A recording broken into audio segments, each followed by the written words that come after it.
everybody. Welcome to this latest edition of the Around the Ropes podcast right here on the new ATI Network. As always, folks, you know we are live from the Max and Rex Express studios. You can find us on any social media accounts. If you do, follow, hit subscribe. You know the routine already. My tag team partner for this evening is the man who is one of the main voices of independent wrestling in the Northeast. You can hear him in various promotions, and this Saturday, you can actually hear him return to Victory Pro Wrestling out here on Long Island, which we'll get into that later on. The one, the only, Sexy Ryan himself. What's going on, Ryan? Hey, what's going on, John? Another week of the Around Ropes podcast, and a lot of stuff went down. Oh, yeah.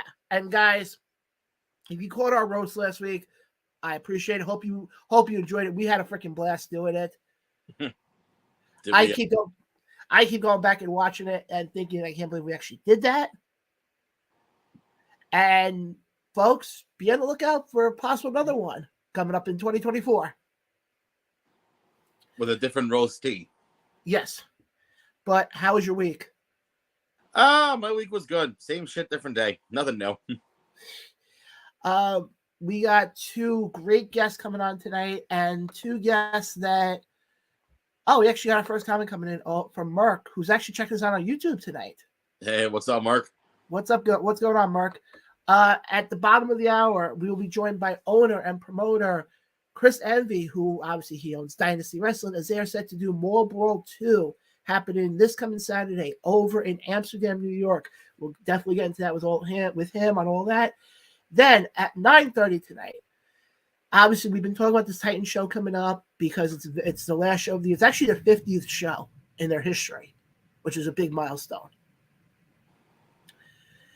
One of the key matches I feel personally, and I say this because the main title, PJ Savage is not defending the title, is Jay Outcast. And Jay Outcast, or Jerry as you know him, will be joining myself and Ryan to talk about his upcoming match with Jay Bougie, who I personally think should be the main event, in my opinion. With how much personal history those two have. And I'm not even just talking about personal history in Titan. I'm talking about personal history outside of Titan. And we'll definitely get into that with all him. I mean, Ryan, would you agree with me on that? No, I agree with the history that those two have. Going back, I think, a couple of years now. I mean, I think they started together. More so Jerry started sooner than Bougie. But we'll definitely get, and as he put out on Facebook today, he has a lot of stuff to get off his chest. Oh boy. So folks, we got that coming up for you guys. Well, like I said, we'll dive into Victory Pro Wrestling as they're set to do their next show on December 9th. December 9th seems to be a really big day for pro wrestling. Pretty much. Because you have 97 independent shows, and then you got a little show up in Connecticut. Deadline. Happening, which honestly, Deadline on paper looks really fucking good. Yeah, the problem is, based off what I said earlier, they're not selling. Well, because they're doing it in a really weird spot called Bridgeport, Connecticut. The last time they were in there, they sold out the building. Yeah, but here's the thing. You look at wrestling now, okay? Look at AEW for a second. Go back a couple months ago when they were in London for All In. They sold that out, and that was, 80,000 seats? Mm-hmm. And now they've done shows now in the States, and they're barely selling out half the arena. Yeah, but compared to the last time they were in Bridgeport, they had big name stars on the card for NXT. I'm not saying that the current NXT crop is talented. They are, but unfortunately, a lot of them don't have the same star power as when they were back in 2019. Well, I think a lot of that also has to do with the fact that NXT, and I've learned this over the years with NXT is not more for the casual fan. It's not, but like I said, when they went to Bridgeport, I think it was TakeOver 25. I think it was. I'll list off some of the names they had on there. You had Tyler Breeze, Adam Cole, Johnny Gargano, the Street Profits, Sanity when they were still around, the Undisputed Era. Now you have Carmelo Hayes, who's probably the bigger draw out of all them. Ilya Dragunov, Baron Corbin, Tiffany Stratton. There's a whole. You see what I mean? Like the difference wise. I'm actually pulling up the card right now. since we're talking about NXT Deadline, why not? I'm pulling up the Takeover card, the one that you're talking about. Oh, from 2019. Yeah. Yeah. So we had. I'll tell you in a second. And Tyler Breeze went against someone. Not going to mention names, but his initials were V and D. Well, I'll read you the card of what I have here. I'm telling you, don't say that one name that Tyler Breeze went against. Okay, I'll skip that one. These were taped matches. I guess these were what they did. Because if you remember when they used to do the takeovers, they would tape matches coming NXTs. What they did was they filmed that coming week's NXT before Takeover. Yeah. You had Keith Lee defeating Kona Reeves. Yeah, I remember that one too. Mia Yim defeated some person named Bianca Belair. But again, you see the star power so far? Oh, yeah. Matt Riddle defeated Roderick Strong. I forgot that was on that card. The Street Profits defeated Oney Lorcan and actually former guest on the show, Danny Burch. That was the tag team ladder match, right? Actually, I striked it. That was a fatal 4-way. It was the Street Profits versus Oney Lorcan and Danny Burch versus the Undisputed Era versus the Forgotten Sons. Forgotten Sons, that's it. That was the tag team ladder match, right? Yeah, that was the fatal 4-way. Obviously, you have the NXT North American title with VD defeating Tyler Breeze. Mm-hmm. Somebody apparently agree with you on that. Thank you. You had Shayna Baszler defeated Io Shirai. Weird to think that's I forgot she wasn't called Io Sky at that point. And Cole defeated Gargano for the title. And a phenomenal match too. Yeah. Oh, I totally agree. But that's where that's the whole thing though. I mean, we read off the names and a lot of those names. We're like, oh yep, they're on TV right now. They're doing great. But now let's shoot over now to NXT Deadline for a second. Mm-hmm. We'll go over that card for a second before we're joined by our first guest, Chris Envy, at the bottom of the hour here. Just give me 1 second. Let me pull up the card. I mean, don't get me wrong. I think the card itself is really good, but you only have – here's the thing. You only have 4 matches announced. Well, to be fair, also the Iron Survival match is going to be at least 25, 30 minutes alone. Oh, yeah, without a doubt. But let me read you what we got so far. I'll read you the two non Iron Survivor matches. Mm-hmm. For the North American Championship, Dirty Dom takes on Wes Lee. I mean, we've seen that, multiple times, and of course they're gonna do great as normal. Could this be Wes Lee's, time to finally regain the title? I don't know, because I think right now Dominic is way too hot right now as a character. I think taking the belt off of him would not. I mean, would it hurt him? Not really, but honestly, I keep the belt on him as long as you can. I think with the way that they are presenting Wes Lee, though, the fact that he had a phenomenal 4-way match last week with him, Bronson Reed, Johnny Gargano, and Cameron Grimes. I think, in my opinion, one of the best 4-way. Actually, I think honestly one of the best matches in this version of NXT. And that goes on top of Dragunov and Carmelo Hayes. I agree, but here's my thing. Here's why I think you keep the belt on Dominic. Who's the most prominent? I wouldn't say tag team. Who's the most prominent faction right now on Monday Night Raw? Oh, Judgment Day, of course. And what's the thing I've been saying about about NXT for the longest time? They need star power. Besides that, cross promotion. And that's what they were trying to do for the last 4 or 5 months. I mean, come on, they brought the fucking Undertaker in. But what I'm saying is cross promotion, you keep the belt on Dominic. Then you can have Michael Cole or Wade Barrett say, oh, by the way, folks, you can see Dominic defend his North American title on NXT, da-da-da-da-da. And that's how you may start getting some casual fans to start watching NXT. I think they did that last night on Raw. But that's what I'm saying. I think taking the belt off of him now with how hot Judgment Day is, it would hurt him just because of this one sense. And it wouldn't even hurt Dominic so much. To be honest, I don't know, especially with what we saw last night with Dirty Dom and JD Madonna losing to the Creed brothers in another phenomenal match, which I'll not to jump, keep jumping and whatnot, but I think the matches on Raw last night were fucking incredible. Well, I want to definitely get into her later on because I want to get your take on the whole thing with Seth Rollins and Jey Uso at the end. But I just think, to me, like I said, I think you keep the belt on Dom. Let him run with that belt as long as you can. Let's keep things moving here as we will also have the NXT Championship belt on the line as Ilya Dragunov takes on Baron Corbin. This one's a tough one, too, because the way that they've been hyping up this matchup, I will say the hype up has been great. Let me ask you this. Is this the match where you have Ilya lose to call him up to the main roster for the Rumble? No. Or do you wait till after WrestleMania? Wait till after the new year. Well, no, what I'm saying is have him drop the belt here. No. Have him drop the belt somewhere in the beginning of 20. They're probably going to do like a New Year's Evil shit. Probably. So probably have him drop the title then. That way, they can, have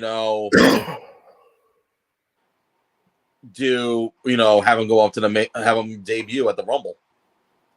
Well, like I said, I still think eventually we're going to get him versus Gunther. I still think that's going to happen. It may not happen at Mania. I think that's more likely going to happen at SummerSlam. I think so.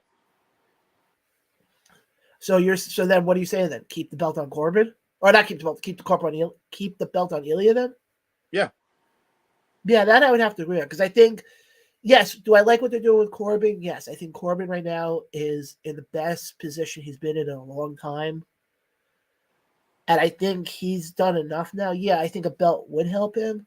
But I think he's also put himself in a position where he doesn't need a belt. No, absolutely. No, Corbin really doesn't need the belt. Well, also, I look at it this way. There's not that strong babyface right now on the NXT roster who I think would benefit working with Corbin right now. Well, unfortunately, the other babyface is pretty much, not, going one-on-one with one of the biggest heels in WWE right now, and Dominic Mysterio, and that's Wes Lee. Oh, yeah, no, absolutely. That's what I'm saying. I think other than Wes Lee, I mean, I can't even think of any other big name baby faces in NXT that if they were to go the route of Corbin, that would benefit working with Corbin going into Mania. And that's why I was saying, I mean, no disrespect towards NXT, but with the way that they've been, but unfortunately, I literally checked earlier today, and again, there are a lot of seats still available for TakeOver. Well, Deadline, not TakeOver. A lot of seats left for Deadline because, like you said right there, there's not really any top baby faces or whatnot in NXT, which means there really aren't that much, star power as they used to. Yeah, I think that's half the thing. Well, also, I know what is it now with the Iron Survivor Challenges, both winners become the number one contender for both titles. I mean, for both the women's and the men's titles. so my guess is whoever wins the men's one is probably gonna face Dragunov probably at New Year's Evil, either night 1 or night 2. If it's night 1, then I know they got something big planned. But also for the women's side, you also have someone who has their breakout star contract they can cash in at any time, and that's Lola Vice. Well, that's the big problem. Let's go over the men's first because this one is actually kind of stacked. You got Dijak versus. Well, no, hold on. Let's start with the women. Okay. Because I can tell you now who the 5th person is in that Iron Survival.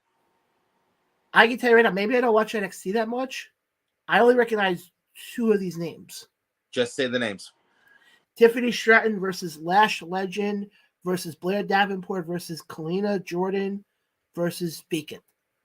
Well, now Bacon is Fallon Henley. Who? Okay, fair.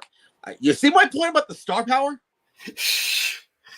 I'm just because I looked at the names. I'm like, the only names I recognize are Stratton and Davenport.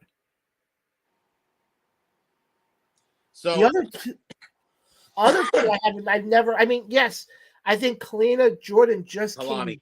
Kalani Jordan, I think, just came. Kalani Jordan was the protege of Dana Brooke, who before she got released. So who do you see winning this one? Lash Legend, I don't think so because she's part of Noam Dar's weird metaphor shit. Oh, okay. Fallon Henley, I don't think she's gonna win. Honestly, if they do, that'll be a very big shock, in my opinion. It's either gonna be either Blair Davenport or who's the other one? Stratton. Honestly, I think we might see Stratton. That's what I'm thinking. It'll be Stratton and Valkyria. That's what I'm thinking. Give her that opportunity to become a 2-time champion. Well, considering she never really got her rematch. No. Now over, and I agree with that. I think Tiffany Stratton wins. Over for the men. She's the biggest star out of the other four. I'm sorry. I'll tell you right now, the men are much more difficult. Because for the men, there's a lot, and I'm not saying this to be sexist at all, but the name value for the men's side is a lot stronger than the female side. You got Dijak versus Trick Williams versus Josh Briggs versus Braun Breaker versus Fake It, which my guess is we'll probably find out who the fifth person is tonight. Yeah. It's the Fatal 4-Way Last Chance, man. I don't know who's in that match. Who were the other four again? Dijak, Trick Williams, Briggs, and Breaker. Oof. I hate to say this. It ain't going to be Briggs. I love the guy, but no. Nah. Honestly, I don't. I have a feeling also it's not going to be Trick. No, because I could see somehow Carmelo Hayes playing a role in that. Mm-hmm. I can tell you who I've wanted to be. I think, and I've been wanting him to get a title shot for the longest time. Dijak. Uh-huh. I have been a big fan of Dijak. Dragunov again? Yeah. I've been a huge fan of Dijak, even going back to when he had his trilogy of matches with Keith Lee. Mm-hmm. I still remember the one spot. It was, I think, on a regular NXT. They're both in the corner, and if you remember, Dijak is what, 6? Oh, they do the Spanish Fly. Yeah. Yep. I can tell you one other spot that caught my memory. Okay. It was the final takeover before the pandemic when they were in Portland. Yeah. Where Keith Lee is sitting in the commentating chair. You see, and all of a sudden you see fucking Dijak springboard off the top rope, do a fucking moonsault onto Keith Lee on the chair. Yeah, but that's what I love with Dijak, because I think what unfortunately did it to Dijak, in my opinion, was when they made him turn into T-Bar. Part of Retribution. Yeah, that absolutely killed him. It did. But yeah, I gotta say, to me, I think the most likely one has to be Dijak. Well, then again, I don't know who the final four is that they're going for tonight. Either way, I still think it's going to be Dijak for one reason. You're not going to put it to Braun Breaker. He's to me, yes, he'll probably be a surprise at the Rumble. But honestly, would he be a surprise though? Because let's call a spade here. Everybody's been wanting him up on the main roster now for the last 6 months. I mean, if they really want to play the card, if they really want to play the Braun Breaker card,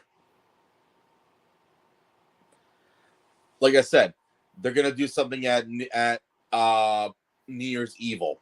Probably have the main event night too, because they have to make that, a double shot. Oh, probably. Ilya and Breaker will go way at it. Really go into it.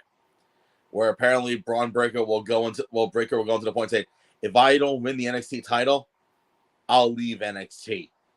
Oh, almost like the loser leaves town stipulation? Well, in Breaker's case, yeah. And then and then have Breaker lose. Hear me out. Okay. Have Breaker lose. Put him off TV put him off TV till then until Rumble, which I think will be like 2-3 weeks. I think 3 weeks at that point. Yeah. A little 3-week TV break. That way everyone can go, wait, where the hell is he? Have him show up at the Rumble in Tampa. I think, honestly, you bring up the Rumble, I think you're going to get a lot of NXT guys in the Rumble this year because they're in Tampa. Maybe not a lot of them, or like maybe a few key ones. Well, we'll get more into that at a later time. Oh, yeah, no. I'm just... We got a couple weeks till the Rumble. But we got about a month and a half. Yeah, we're good. But no, I think, honestly, Deadline's going to be really good on paper, especially, knowing that it's Sean running it down there. Yeah. I think it's going to be good. And, folks, you can definitely check that out this coming Saturday. I think it's 8 p.m. I think it's an 8 p.m. start time over on Peacock. Or if you happen to live in, like, the Bridgeport tri-state area, take a trip up to Total Mortgage Arena, formerly known as the Arena at Harbor Yards, for, as someone just gave me a thumbs up, for NXT takeover, for NXT Deadline. I keep calling it takeover. I'm still calling it takeovers. Well, that's what they are, in my opinion. I look at it this way. Yes, are they the same takeovers like they were beforehand? Hell no. No. The black and gold takeovers are something special. But now, I mean, I don't know. But like I said, folks, you're not going to want to miss it. It's going to be a really... Tickets are not that expensive. Tickets are not that expensive. I think tickets starting at $20. Hey, for a WWE show, I take that on a dime. Fuck yeah. Speaking of which, apparently they pulled a house show down in South Jersey earlier. Why? I don't know. Oh, is it because of what Cardona posted? Probably. Because they didn't supply water? Oh, that's what happened in Brooklyn. Oh, okay. I saw that tweet. I'm like, and then also you've seen all these promoters who are like, oh, we got to pull the show because we don't have water. When did that become a deal all of a sudden? I don't know. Also, when I thought people, I didn't know, and this is gonna get me some heat. I thought wrestlers could just go to the sink and just get tap water. It's the same shit. Moving on before we get major heat. I'm just saying. Moving on. Okay. But, guys, we're going to be joined in about 5 minutes or so from Chris Envy, owner and promoter of Dynasty, as they are set to do their second show in their comeback called Mall Brawl 2, happening this Saturday up in New Amsterdam, New York. So we'll definitely get his take on that and get his thoughts on the last show that happened. God, I can't believe their last show was back in October. I will say this much, though, about their last show. I know we spoke about it afterwards. The one thing I will say, the setup for it was what made it so freaking... I think I said this to Chris at the show, or I said it to him afterwards. It was like I was watching a goddamn movie. With the light, the light and everything, it looked really good. Apparently something is happening on NXT right now. I don't know if it's actually a work or legitimate. What happened? It involves Wesley. Apparently Wesley is standing in the middle of a ring on a crutch right now. Probably playing up something, I guess. Well, apparently he's saying this is not a goodbye, and I don't know what the hell's going on. It's wrestling. And here comes Dirty Dominic. Oh.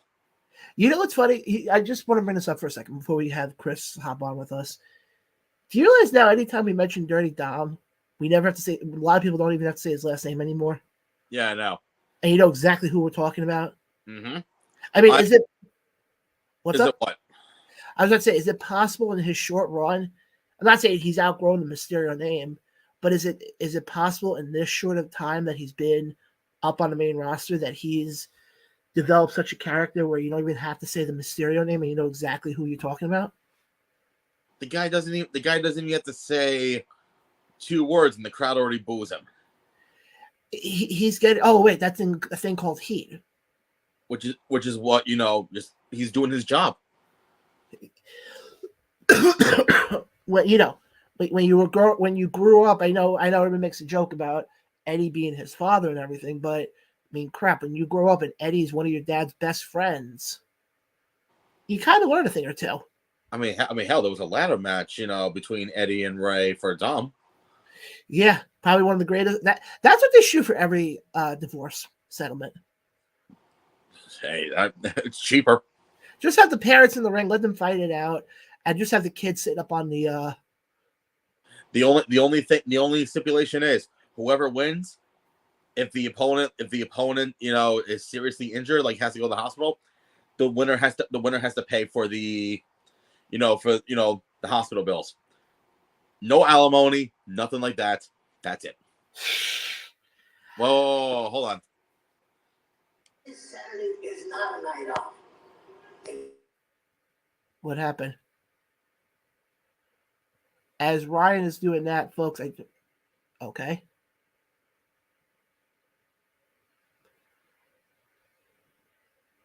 This is Real Riveting TV or podcast now.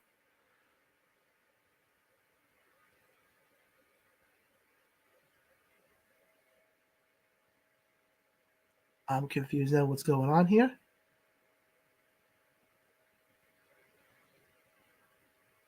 Apparently so is Ryan. Well, so the whole Wesley thing is legitimate because all of a sudden on the screen you get a video segment from Rey Mysterio. Okay. Saying that he will be defending the title at Deadline. And Ray will be there in the corner of Dominic's opponent for Deadline, Dragon Lee. They're trying to give Dragon Lee that push. Well, but you have to also remember something though. The one thing WWE has been saying for a while now is that if you notice one thing with WWE, they're trying to build that next Lucha Libre. Yeah, as Rey Mysterio called him the future of Lucha Libre. Honestly, I mean, no disrespect towards Wes, but I think this match has got even more interesting. But now, does that change your? Does that change who you think's going to win? I think they might give it to Dragon Lee. With the way that he's been presented on matches on TV against phenomenal opponents in front of crowds that are not deserving. Yeah, that's one way to put it. I am being straightforward right now. I'm still salty about him versus Axiom in front of that dead crowd. Like, really, come on. Yeah, no, that I agree on. But I said it after that happened. It showed you that a lot of people who watch SmackDown or Raw don't watch NXT. Because what did we talk about when we opened up the show tonight? We were talking about NXT. Mm-hmm. NXT is good. Also, I think they just added another match for Deadline just now. Okay. If I'm looking at this correctly, it's going to be Kiara James and Roxanne Perez. But with the way that they've been going, I wouldn't be surprised if they turn this into a last woman standing match. Oh, I could see that. With the way they've been going with that story, yeah, I could see that. But oh my god. But guys, like I said, we are waiting for Chris Envy to join us as, like I said, Dynasty presents their next show, Marlboro 2, which I think I actually might still have the poster for. So let me see, because I know I have a. Well, since we're, obviously we're waiting for Chris Envy because he lives in an area where apparently AOL is still a thing. So I do have the poster. Okay, good. Guys, December 9th, all goes down. Marlboro 2, you can see the poster right there. Featured on this card is going to be such superstars as Christina Marie making her first return to Dynasty since 2018, I think, or 2019? 2018. 2018. Ali Rex will be on the card. Mike Orlando will be on the card. Sergeant Fury will be on the card. Fox Vineyard. Oh fuck! Who the hell? Oh, Brother Jonas. Exactly. Joey Conway. Who's your favorite wrestler? Oh, Joey Conway. He's one of my favorites. I mean, Oh, I'm being legit. Wayno looks like he's on the poster. If I think I see it right, the guy below Wayno with the sunglasses, that's Vic Delicious. Yeah, from the Now. Yep, and also Mr. Man in the top corner. Yeah, so folks, you can still get your tickets. There you can get them through purplepass.com/Marlboro2. Also, while you're there, I know you're there to see the people in the ring, but there's also a lot of people behind the scenes who make Dynasty what it is today. Obviously, one of them is a good friend of ours. She is, as Ryan so eloquently put it a couple weeks ago, we had her on, the Billie Jean Okerlund of Dynasty, Billy Ann Wolf. So definitely go check it out. You're not going to want to miss it. Unfortunately, I won't be able to be there for this one because I have plans in Jersey that night. But don't worry, folks. I will return to Dynasty come 2024. Whoopee. And who knows? Maybe I'll bring this guy up with me for the next one. Nope. Okay. Maybe TBD, depending on my schedule. Well, I know because you have you and it's only meant to be a joke, dude. What I'm about to say. Say it. Because you have the ring announcements up. You also have the 9,999 Broadway shows you're going to be seeing. Well, yeah, because it's called being cultural, being artistic. You don't have life other than wrestling. I know. Life outside wrestling exists. I dealt with it today at work. Well, dealing with pillows. Yes, those special pillows. Which, by the way, folks, if you're interested in them, they're a thing called Pillow Max, which believe me, I know exactly what they look like. I had one in the car. I actually used it today to take a nap before we started doing what we had to do. And basically, the way I can describe it is this. When you're at, the whole purpose of it is it's supposed to be a pillow that goes in between your leg and the door to help elevate your arm. Because when you're doing a lot of driving, I know I do quite a bit of driving when I'm going to shows in upstate New York and down in Jersey. A lot of times your shoulder hurts, your neck hurts because you're keeping your arm up here. So this is meant to kind of keep your arm elevated. And it's reasonable price. It's only $20. Sorry to cut you off, go back to NXT for 1 second, but they just announced that they're doing a men's breakout tournament. You kind of figured they were going to do that, especially the fact that the women did theirs. And I have zero clue of who the 8 competitors are. Isn't that a good thing? No. Okay. I work at indie wrestling, and it looks like none of them are indie wrestlers. I think a lot of them may be the NIT guys. Yeah, because, apparently WWE doesn't like using real wrestlers. They like to use college athletes that blow their ACL 6 months into training. That's a shoot, by the way. Oh, I totally agree. I totally agree. But, Ryan, keep talking. I'm going to shoot a message over to our first guest and see what's going on. Sure. And actually, while John's doing that, I'll, for those that do follow NXT, I'll gladly tell you the names of the 8 men that will be part of the breakout tournament. So, first of all, Riley Osborne. We got Riley Osborne, Keanu Carver. Holy shit. Tavion Heights, who looks like a really jacked up version of Jay Outcast. I'm not even kidding. When you look at it, you go, holy shit, you're not kidding. Let's see who else. Dion Lennox.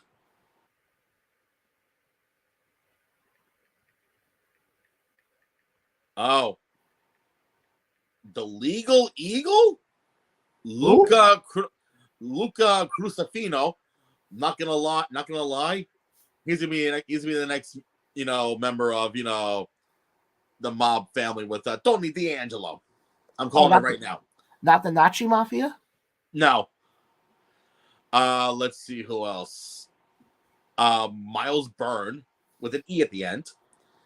And it looks like they have another tribal-based competitor named Trey Bearhill. You know, I have no idea who any of the guys that you're talking about are. Yeah, that's exactly what it was. And Oba, what? The guy's name is Obafemi? God bless you. Thank you. I have zero idea. I mean, maybe I might know who they are if I saw. Oh, I don't know their actual indie wrestling names. Yeah, but I think the whole point of the breakout tournament is you're not supposed to know who they are. Oh, wait a minute. Hold on. I'm going back to look at one particular person because I think I may know who he is. I would say Jay Outcast is in there. He's going to be a Titan on Saturday. Okay, I gotta. Stupid question. You can get Cage Match on your phone, right? Yeah. Can you do me a favor? Can you go into Cage Match and type in because I think I may know who this Obafemi is. Give me 1 second. And then, folks, we'll get into what we got coming up. Oh, actually, no, just Google WWE Oba. How do you spell it? I'll gladly spell it out for you. I know, folks, we're doing this live on the air because I'm kind of curious about this one. Okay. Because also I don't have access to, on my phone. OBA FEMI.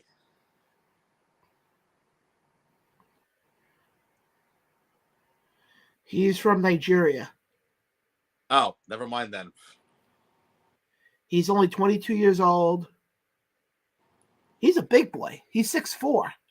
Is he from Nigeria or is it like, No, he's from Lagos, Nigeria. Oh, he's from Lagos. Okay, never mind. No, because I thought he was so I'm not gonna lie, he looked like another wrestler from North Carolina who also I think got signed. And the guy's name was Lucky Ali. Oh, okay. But I was wrong.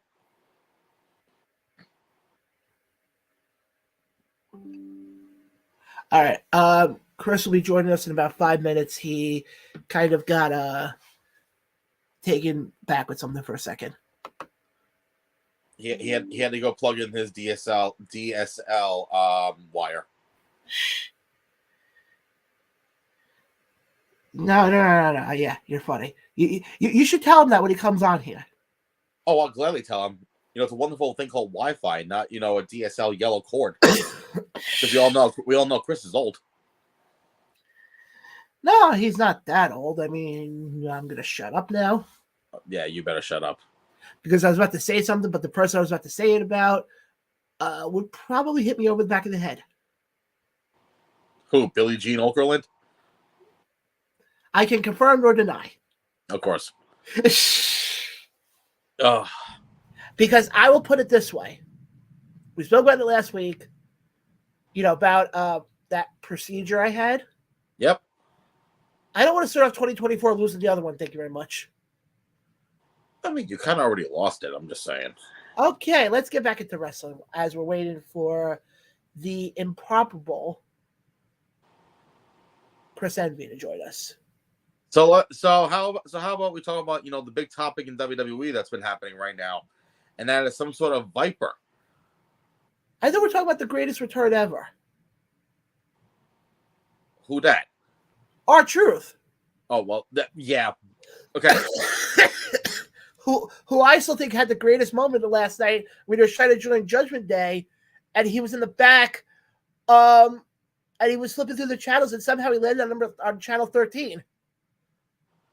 On an old school TV, almost flat back.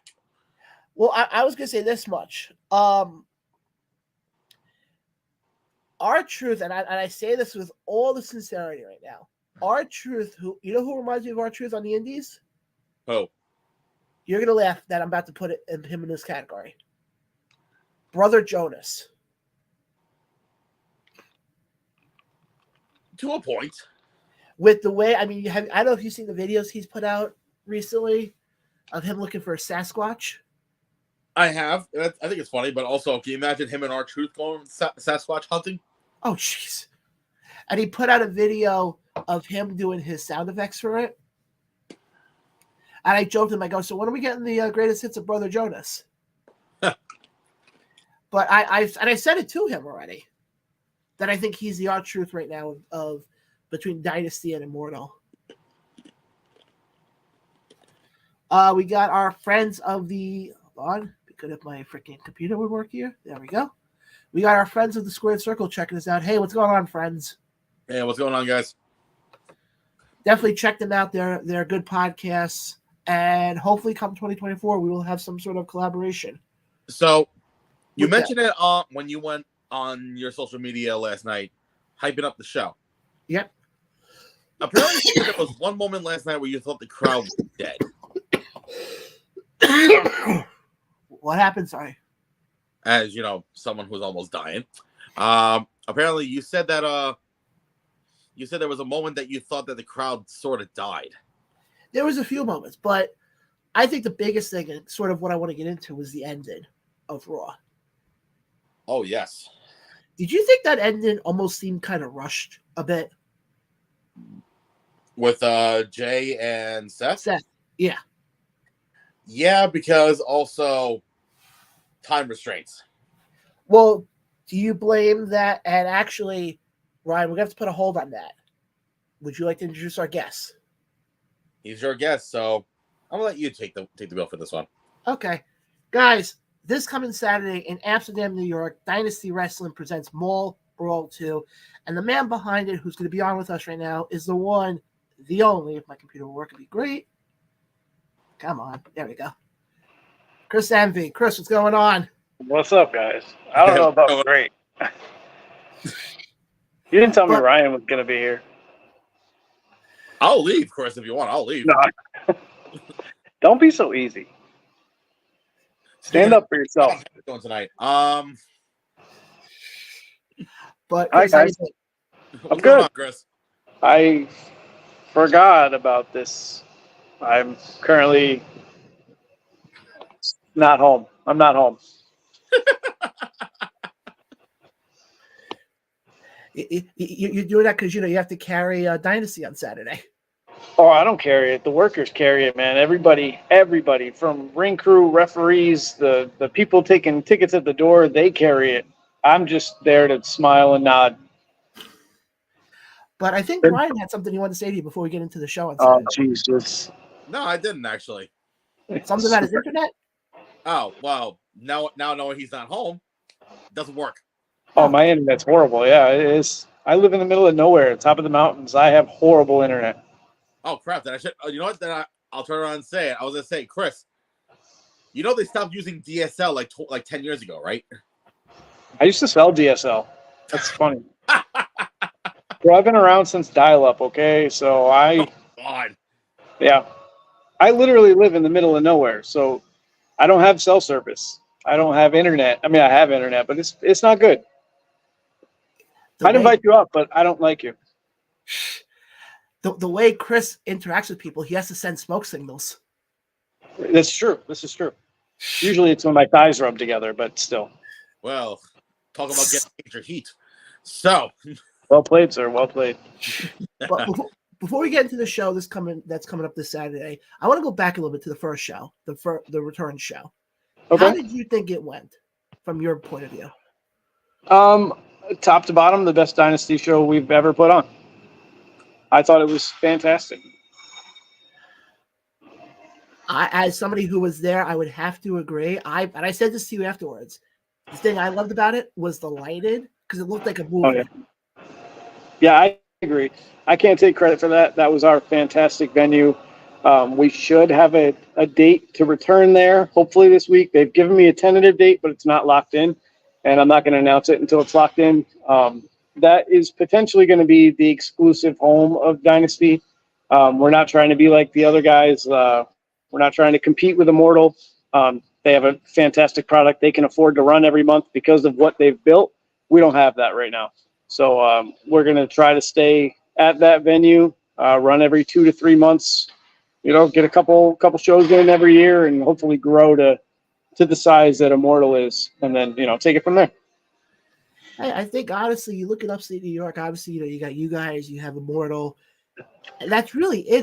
Yes, you have Excite, you have ESW, you have a few companies, It's really kind of territorial, though. Like ESW is out more towards Buffalo. Excites like Syracuse, Binghamton. Mike is St. Johnsville, Canajoharie, Oneonta.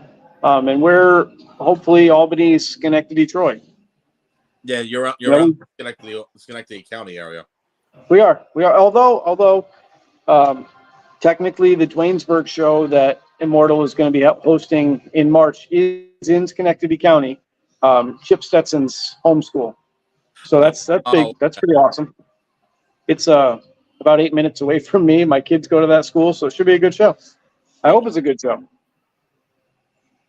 I'm looking forward to it. Unfortunately, I'm not going to be at the Dynasty show coming up this week because I got a show in Jersey.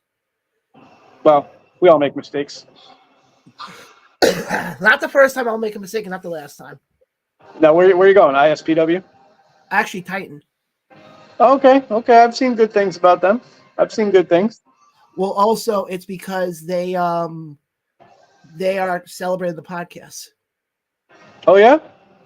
2 years. Wow. We just had an anniversary last week. Congratulations. Thank you. Congratulations. I'm surprised you lasted this long. So am I.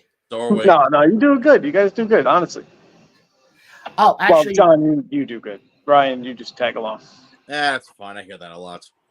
Ryan, stand up for yourself, man. Yeah, Give it back. It's an off night for me, Chris. It's an off night. Okay, all right. You get a pass.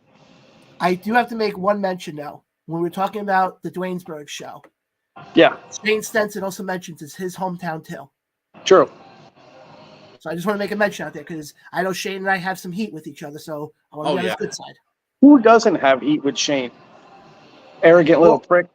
Well, Chris, I have heat with him because back in July, we actually it was me and Billy on to preview the Immortal Things 4 show. The first Global School show. In Oakland, just saying.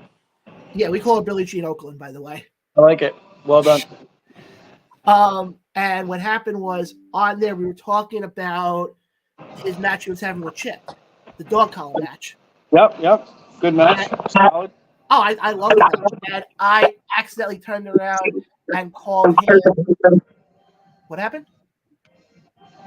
No, he didn't say anything. Go ahead. Okay. I accidentally called him Steve Stenson. Oof. So, yeah, him and I have a little bit of heat, but eventually we'll squash it. I mean, you got to get in the ring. I'll be getting to the ring this Saturday. At the ring. That's not the same. You got to get in the ring with Shane. Well, we all know I'll be the one over. Wow. Goes without saying, doesn't it? My arm's jello. I can't hold my phone up right now. Oh, no, you're good. But, Ryan, go ahead. So, one thing I definitely want to talk about from your previous event was you had a surprise guest show up in Jay Lethal. We did. Had to call in a couple favors, like, hey, buddy, yeah. We listen. If you talk to anybody that's worked for me specifically, not just Dynasty, but for me, I don't tell people anything. You could have a match tomorrow on the show, and I'm probably not going to tell you who you're fighting unless it's like listen, when you were a kid, you didn't know who was going to win unless it was like the big star against the jobber.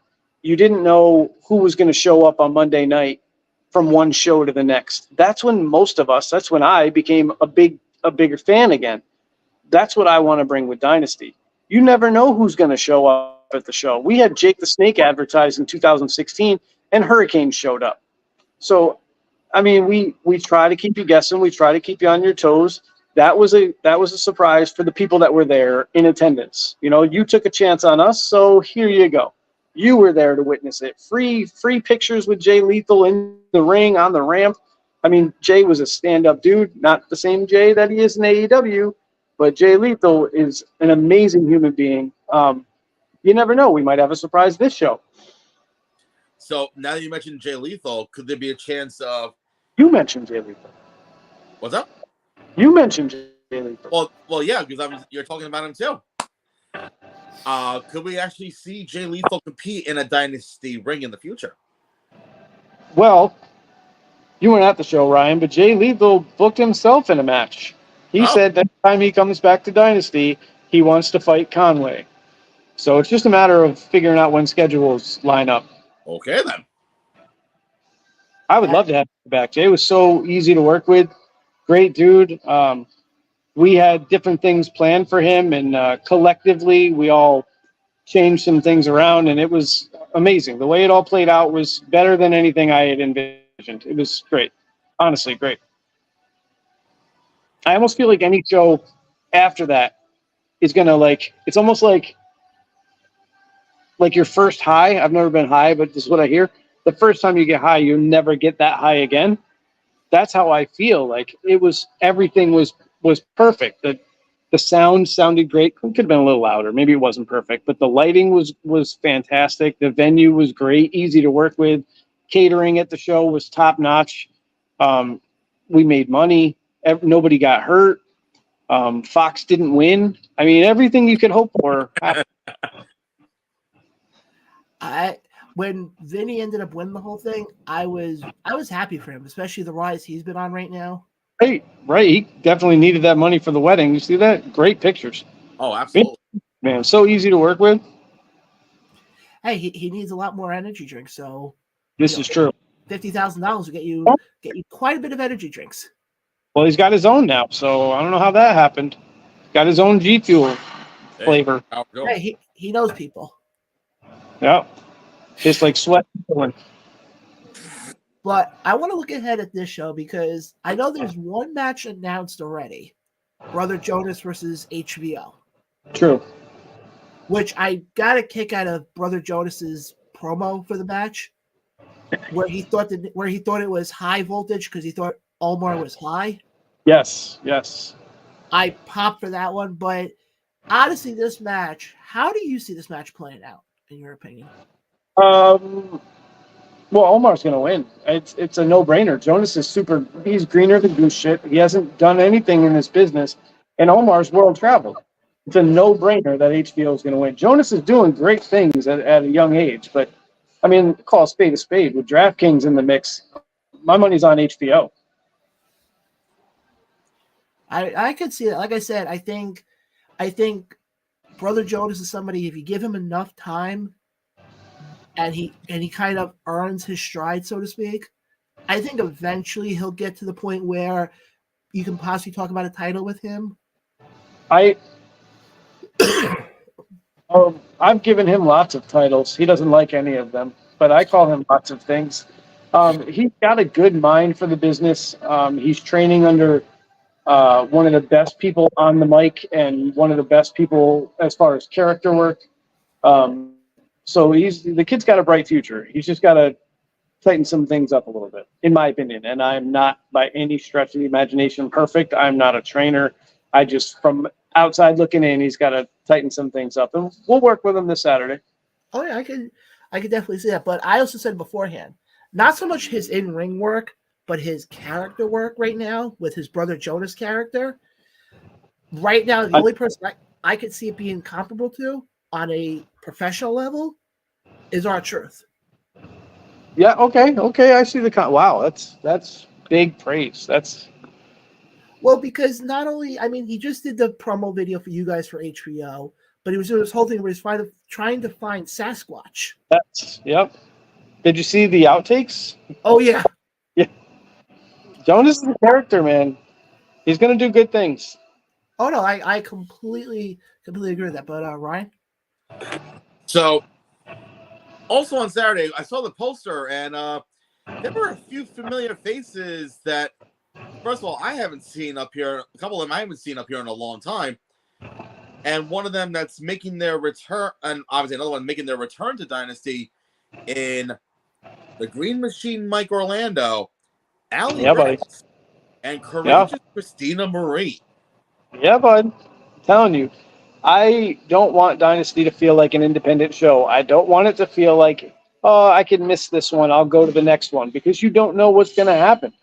Christina hasn't been at Dynasty since 2018, the all-women show, the Dynasty Forever event.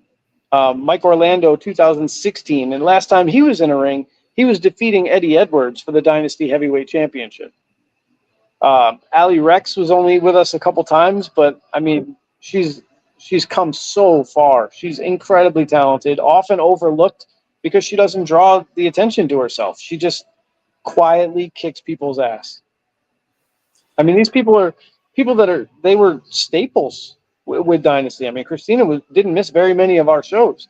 Now she's going on to much bigger and better things. But, you know, sometimes you got to retrace your roots and go home.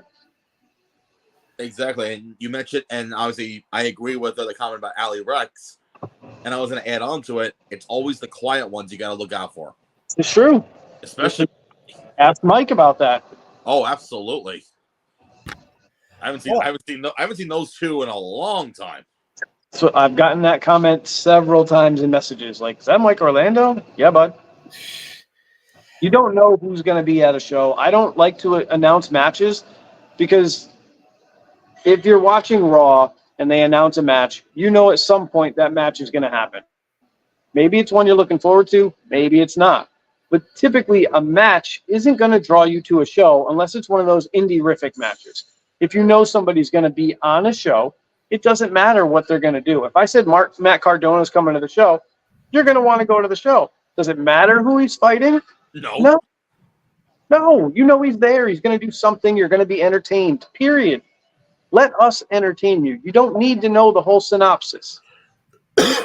Well, some of the workers are like, hey, I want to be able to advertise a match. And I was like, I don't care. I'm not advertising your match. You can say you're going to be at the show. Well, it's easier to push if people know who I'm fighting. Well, then you don't know how to promote a show. You don't know how to cut a promo. Just tell people, hey, I'm going to be there in Amsterdam. If you want to know what I'm doing, buy a ticket. You don't want to miss it. Easy. I was just going to say, if you were to bring Cardona up, make sure you have a bottle of water backstage. Yes. Fun fact, we did not have water at our last show. We are guilty of that. I mean, but it was all drank before the show started. But did the concession stand have water though? They did indeed have water, and so did the bar. Apparently, the one that he did not have concession have water. All they sold was beer. Well, gotta make your money. Beer's like 80% water, right? Sure. Yeah, I don't drink, but we'll go with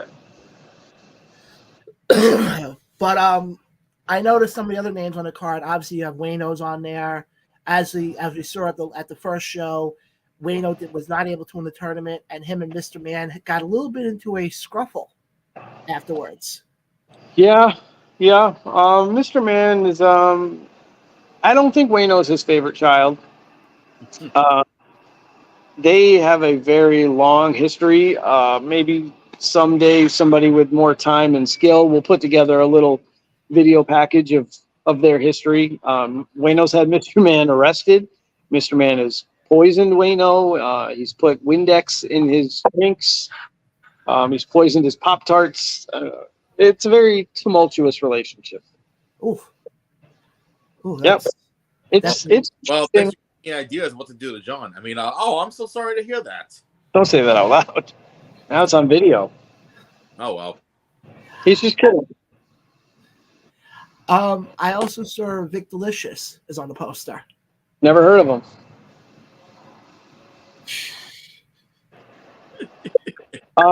Vic Delicious is a monster, man. He doesn't get anywhere near the praise that he deserves. Again, world traveled, trained with Tommy Dreamer. There's nothing he can't do. Literally nothing he can't do. I think he's probably close to being in the best shape of his life, the best shape I've ever seen him. Mentally, he's definitely on top of his game. I've been in the ring with him one time, and I never want to do it again. He took care of me. You know, I'm breaking the fourth wall. He took care of me, but when he hits you, you know you are hit by Vic Delicious. I don't know who could stop him. I also don't know who he's gonna fight Saturday. He's a big boy, and I don't have very many people that in his class. Sorry, guys, you don't like hearing it. Step up. Well, also helps the fact he's a part of one of the longest reigning tag teams right now down in ISPW with him and Vic Hale. Overall, the Now's been around for forever. And now the National Wrestling Alliance, I mean, there is no ceiling for those guys. Hale Collins with the best elbow in the game. I put that against Macho Man and anybody else. The best elbow drop in the game. Tell me I'm wrong. Oh no, you're 100% correct. One more thing I want to get to with this show before we get into some of the other stuff you have coming up for 2024. I'm just curious, who's gonna be ring announcing on Saturday? I don't know. Okay. It's not Falvo. Falvo will be out of town. It's not Ryan. We'll have children at the show. He's not around. He's not allowed within 100 yards of them. Really?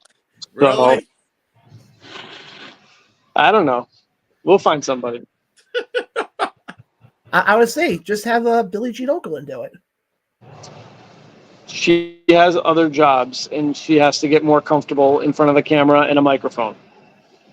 Not out of the question. I've said for probably a year and a half since I started thinking about running a reunion show that I would like to have a female ring announcer. Oh, Ryan. Yeah. Very few people do it, and they deserve the shot because they're equally as talented. Oh, and as far as Billie, because I saw the couple of videos that was put out. I've said it for a while now, and I'll say this. I've said this to her face. Oh, she is talented. True. What happened? True. Oh no, she just. I think because the problem is she doesn't do it that often. She still gets those nerves. Are you still talking about announcing? And I'm just saying in general in front of the camera. Yep. I mean, you just got to practice, right? Set the camera up when you're doing your thing and just get comfortable in front of it. Yeah, exactly. Why do I have a feeling I said something that went right over my head? You were talking about interviews. She did a fantastic job. Very minimal guidance on my part because we were a little shorthanded last show backstage. So I was kind of pulled in more directions than I wanted to be. I didn't really get as hands-on with each individual piece of backstage. So she pretty much was left to her own devices, and she did a great job. This time, I'll reel it in a little bit more. I'll work with her directly, and then maybe we can do a before and after and compare them next time you have me on, and you guys see the difference. She's going to do great. She's going to do great. With her, I kind of figure she will. But Ask because she's your friend. I'll put her over, but over your knee. Right. So And let's just help John with his Christmas list. Moving on. John, Christmas. What are you asking Santa for Christmas? More weight off, if I could. Because I'm actually down now to 272. Good shit. Good job. Well done, sir. Thank you. Good job. How do your shirts fit? What happened? How do your shirts fit? This one is actually kind of loose on me. Hoping by the next Dynasty show to be in more of like larges by that point. What is that, an XL? This is actually 2XL. All right, good job. And it's loose, so you make good job, man. Good job. Stick with it. Proud of you. Thank you. But at this show on Saturday, you guys are also doing a toy drive, correct? We are, absolutely. Yes, Toys for Tots. It's like everybody else these days. Yeah, but just explain to people who are watching what exactly is entailed with this one. Toys for Tots collects toys for the less fortunate, people who can't necessarily afford or have the means to give children the toys and the Christmas that commercially we've grown to become accustomed to. So they collect toys. At the Dynasty event, we're doing the same thing. We've been doing this since 2015. We do one every time we run a show in December. I will personally be going out and spending $100 on toys in my own money because you don't always know what's going to show up. Some people are like, whatever, I'm here for wrestling. I don't want to spend more money than I already am. And then you get other people who will donate. Some people go to Family Dollar or whatever. I don't care what it is. Make a donation. You get a voucher for $5 off any Dynasty ticket. You can use it that night, or you can use it at a future show. I don't care. I'm not in it for the money. I want to fill the box. I want it overflowing. If you bring a wrestling-related toy, you get $5 voucher towards the ticket. You also get $5 off any Dynasty T-shirt, and we have some shirts that are only $10. So to bring a wrestling toy and get a T-shirt for $5, that's a win in my book. That's a pretty good.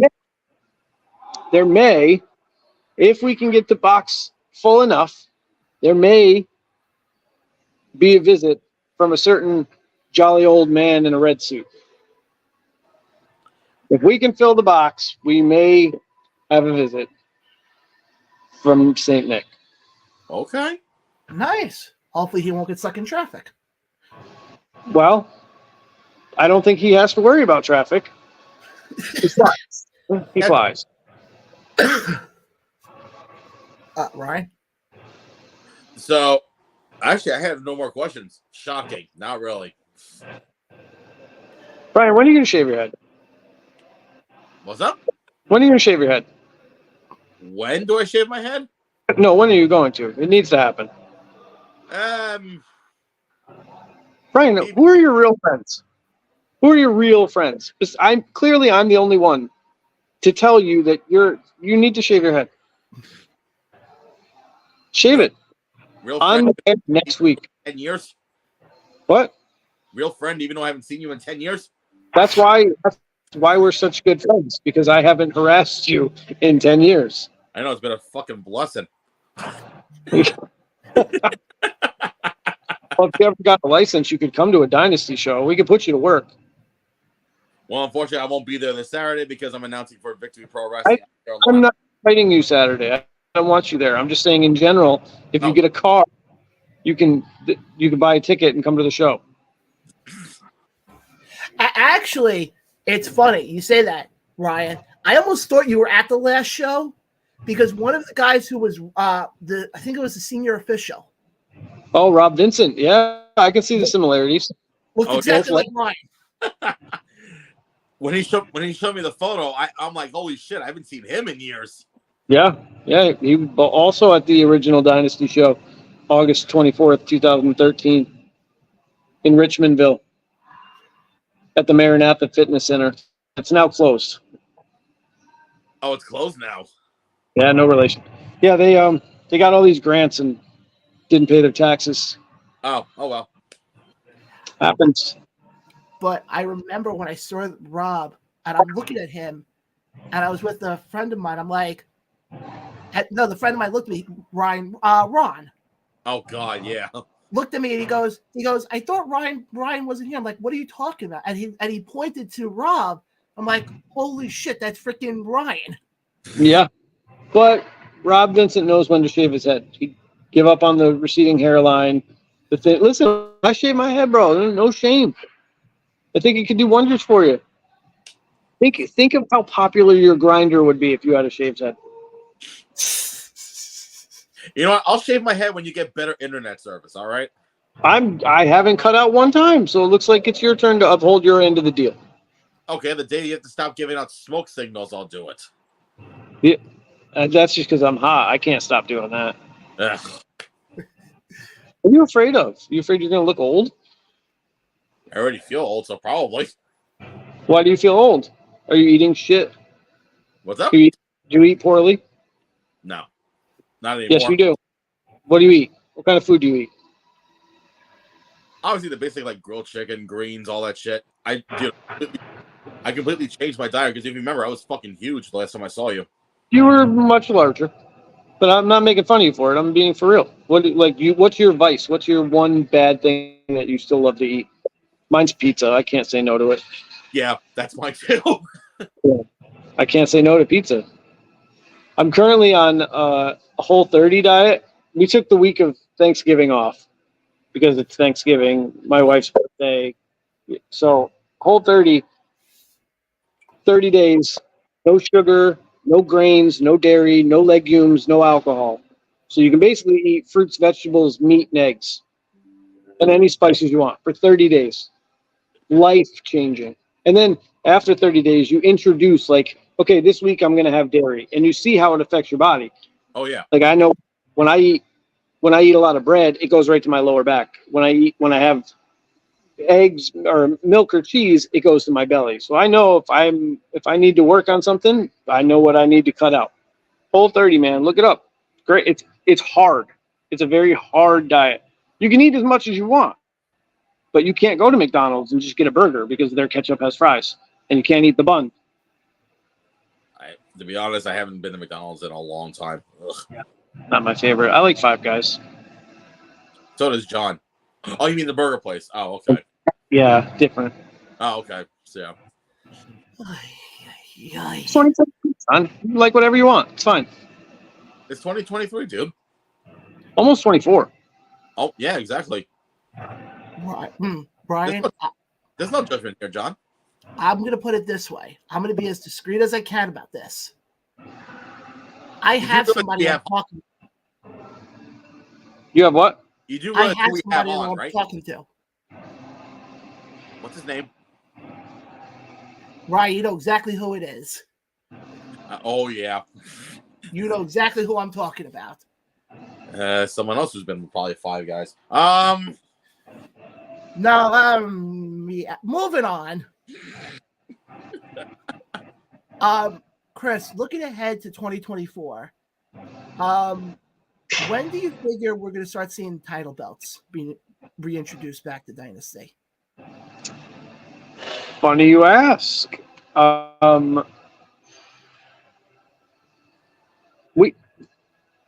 don't know. Okay.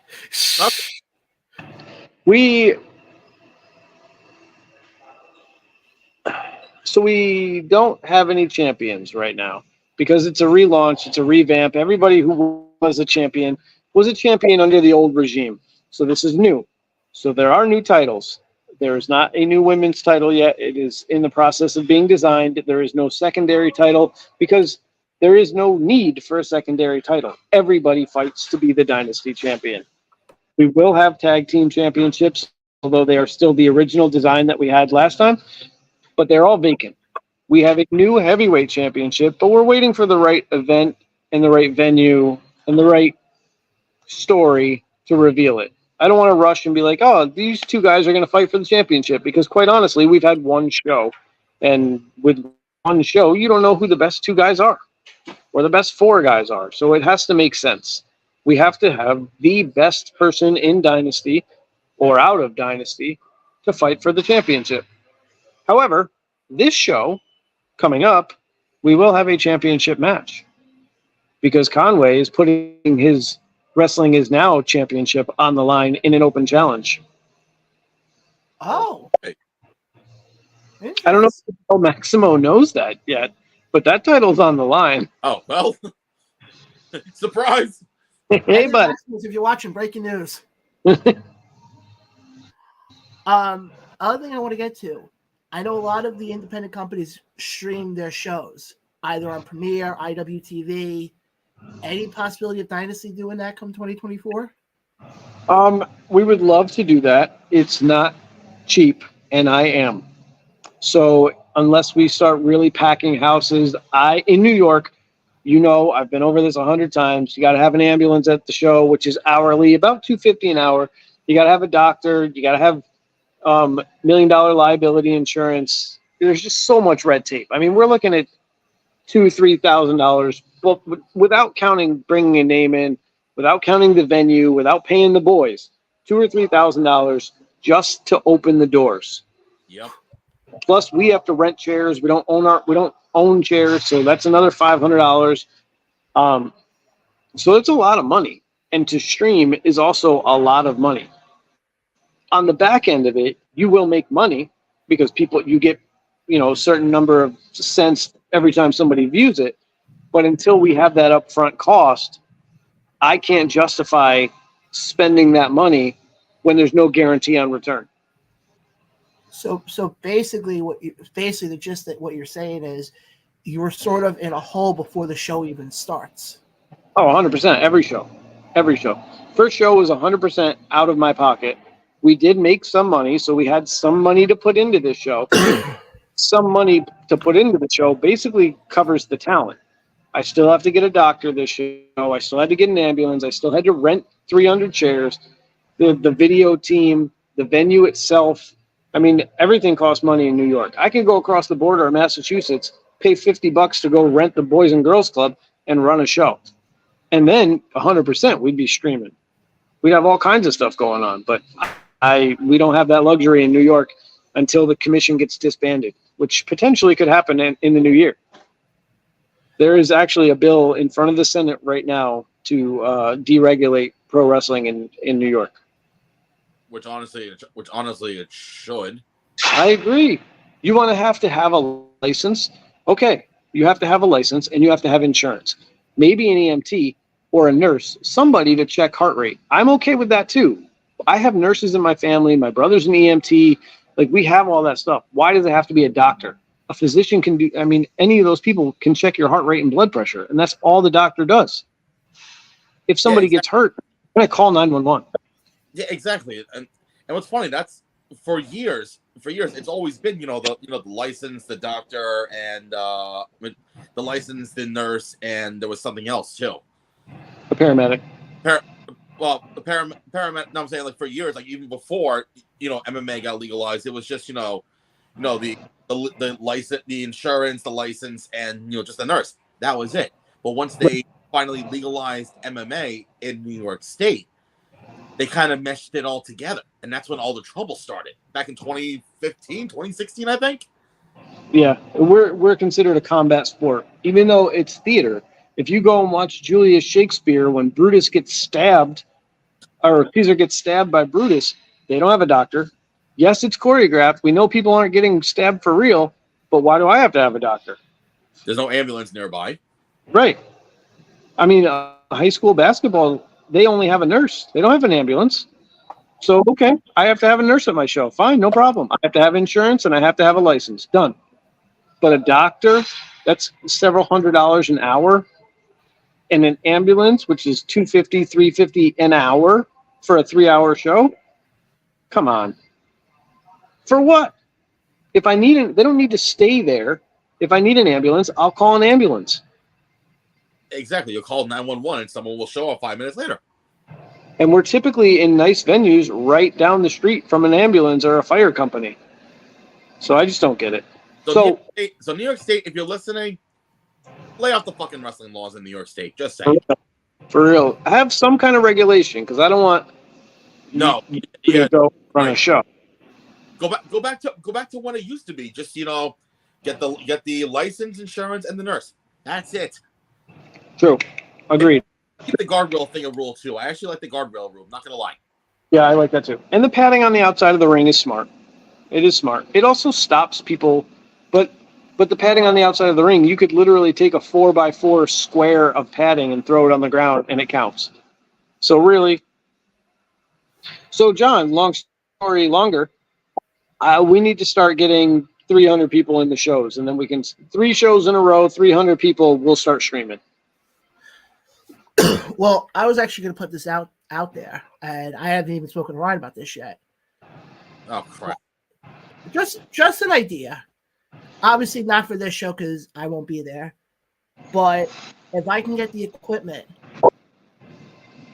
we can do the streaming for you right here on our network. How are you going to do that? Yeah, so how are you going to do that? I can figure it out. Okay, you can figure it out. John, we'll talk off camera about that. Yeah. It's expensive because you got to have a switcher. They all have to be. You got to have a switcher. They all have to have Wi-Fi compatibility, which is like $1,000 a camera, just for the piece that plugs into it to be able to link to the switcher. Unless you're going to wire them, and then you're looking at several $100s worth of wire. I mean, look into it. Do whatever you need to, man. I'm all. I would love to have people all over the country be able to watch our shows. Love to, not just the old stuff on the Fire TV channel and YouTube. Like, watch live, man. Enjoy it. We put on. These guys put on a hell of a show. I like to just sit back and watch. Yeah, except I remember at the last show you were running around like a chicken with his head cut off. Yeah. I probably will be this time too. That's But this time I got a good crew to do ring crew, so I don't have to be bothered with that. We're actually setting up the day before, so the day of I can be a lot more hands-on. I have somebody else to run sound. Last time the person didn't show up, so I'll be a lot more hands-on, and hopefully the show runs even smoother than the last one. And like I said, the last one was the best show we've ever put on. So we've had big crowds, but that show, top to bottom, every match had a story. I was very proud of those guys. Everybody. It was my first Dynasty show, and I absolutely loved it. Good. I'm glad. Absolutely loved it. The other thing I did like, by the way, I don't remember the name of the restaurant that was there. The Mexican restaurant? Margaritaville City. Something like that. They had, Ryan, I kid you not, you can get a bowl that, I kid you not, was the size of my head. This thing was massive. But holy crap, was it good. Yeah, it wasn't just chips, soda, and water. Brian Cady, actually, he hooked us up with that catering. He did a fantastic job. The reunion show, he had subs and chips for everybody. He really steps. He doesn't do a whole lot the day of the show. He's always got something else going on. But behind the scenes, Brian Cady, he took good care of us. And believe me, I'm kicking myself for not being able to be at this one, but I will definitely be at the next one. I think you guys have in February, I think. Hopefully. We're looking at the 17th, but it's not confirmed yet. They have a couple other big acts looking at the venue the same date, so it's really just a matter of who they think is going to make more money for them. Absolutely. But like I said, the next one you guys have, I will definitely be making the trip up for. Good, I hope so. And maybe a lot better. Yeah. What happened? Maybe bring that polar bear, that guy right there. Or do this. Okay. Hey, Chris, I said it before you came on that I would try to see if I can drag him for the next show. No, literally drag him behind your car. Yeah, all I'll just have is him being dragged up on the throughway. You know, Mike Falvo will probably be at the next show. He can teach you how to ring announce. Yeah, maybe I'll teach him how to grow another foot or two. Anyway. Can't teach that. I just thought about it, Ryan. How much fun would it have been to have Chris on last week for the roast? Who was on last? What happened? What was on last week? We had the roast. Oh, yeah. Yeah, I tuned in for a few minutes. You called it a roast. I called it a Jerry's Kids telethon. It's fine. Well, actually, Chris, I'm going to tell you right now, in 2024, I don't know what day yet, the guy who you call the polar bear is the guy who's going to get roasted next. One getting roasted. Good. It's like a pig roast.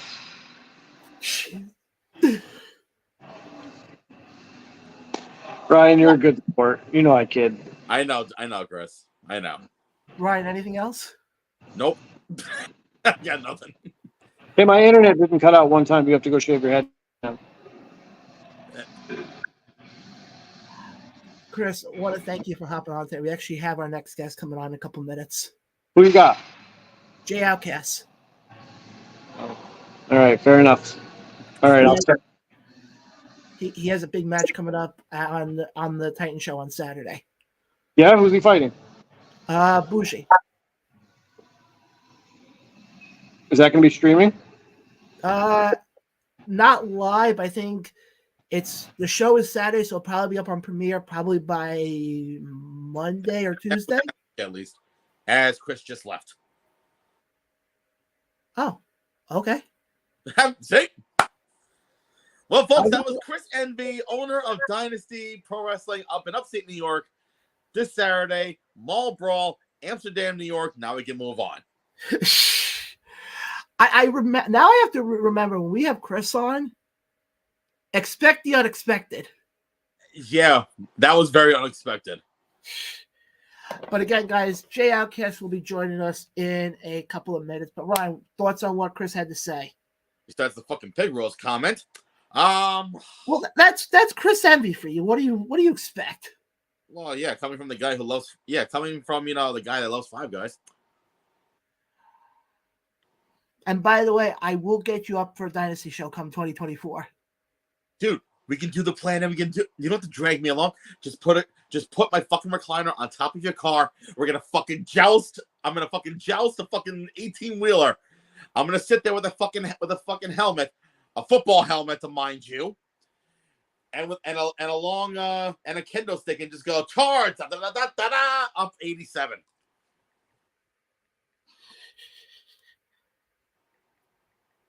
Hold on one second. But Brian, we're gonna switch things over now because we'll be joined in about a couple minutes now from Jay Outcast. But while we wait for Jay, Brian, I got a question for you. Sure. Are you a coffee fan? Depends. Well, it depends on what type of coffee you're referring to.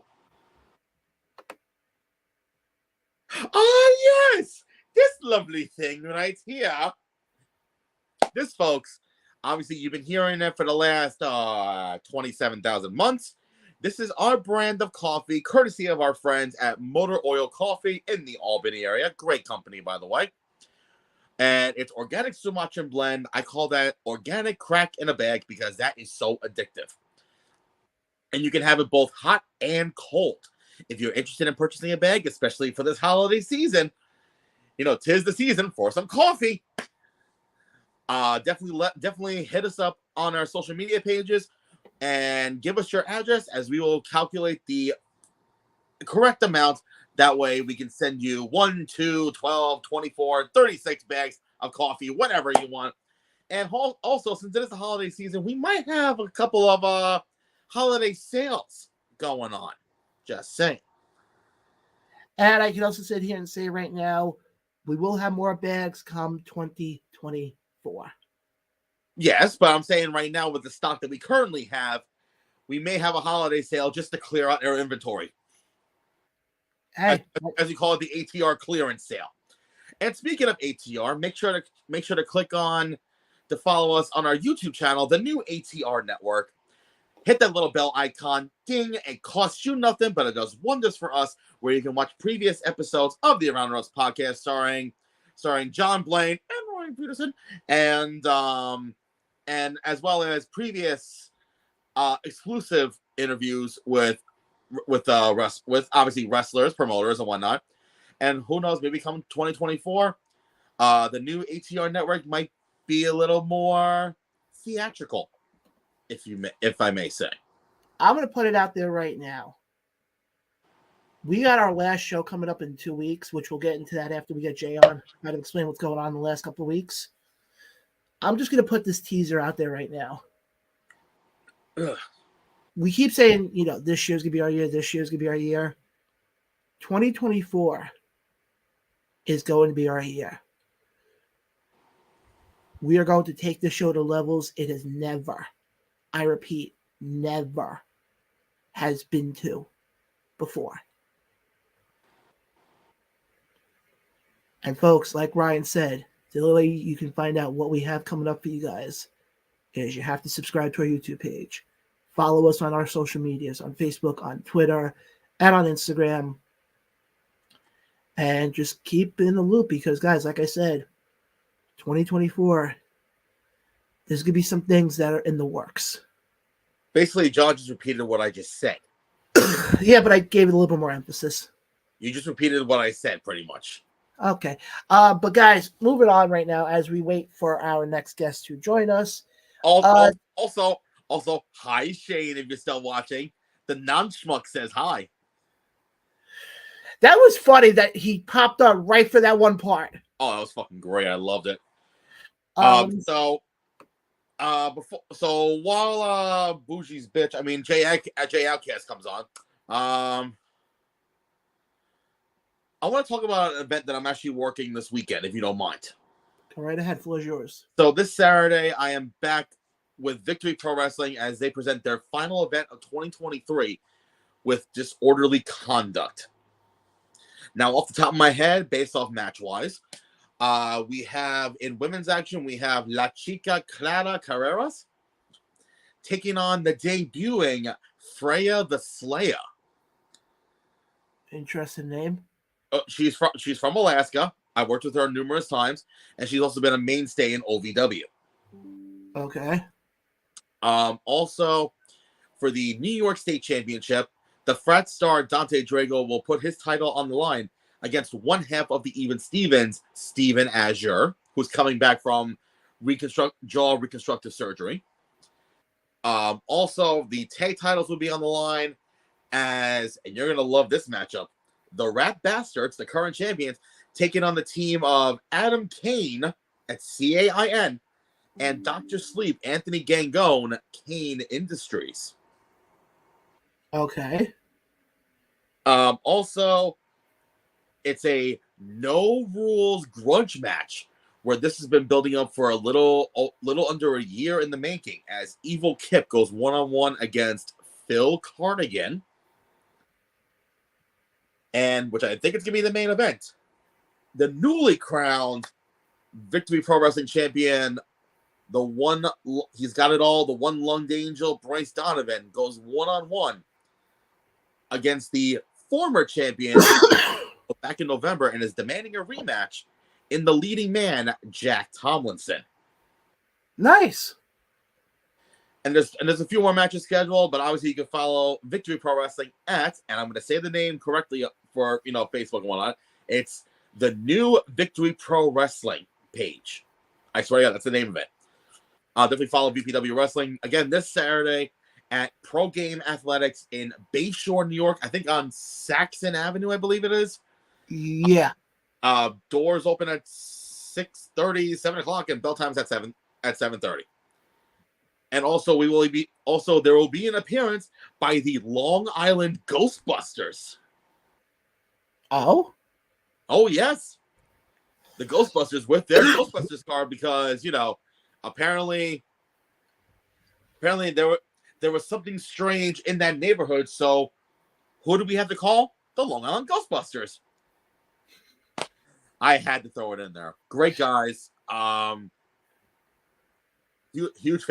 huge fans of them, especially that car. Come on, it's amazing. But definitely follow Victory Pro Wrestling at VP. I think it's VPWWrestling.com. I think it is. I'm trying to think off the top of my head. Oh yeah, Zach Ramses will be on the card. The artist known as Jake Lang will be competing. Shit, I'm trying to remember off the top of my head. JJ Dose and El Magnifico will be in tag action against Marvelous, and I forgot who his partner is, but he debuted back in October, I think. Yeah, back in October by beating the hell out of JJ Dose. Again, this Saturday, December 9th, Disorderly Conduct it's their final event of 2023, and I think that's their last event until February 2024. That's for a lot of companies. Yeah, because January no one really runs in January. No, I'm saying for them they confirmed they're back in February. Oh yeah, I know the only two that I know of that are running in January is Breed Combination Wrestling and ISPW. Isn't Magic? No, they don't run again until they're doing Kingdom Come in 2 weeks. Well, excuse me. So, but yeah, folks, VPW, Victory Pro Wrestling. Hope to see some familiar faces there. But now, well, I do want to mention one other thing. You want to talk about shows coming up in February, guys. One of the other shows that's coming up in February, and I will be there, hopefully with the ring announcer. That guy. Where? Oh, me. For this show. Ah, yes. Immortal Championship Wrestling presents Immortal Kombat 5. And I'm saying this right now. I always say that I'm going to buy shirts at the show, and I never do. There is one shirt I will be buying at this show. At this point, just give it to us for free, Mike, if you're watching. It's the I Shave My Balls for this event. That's what I was... I know.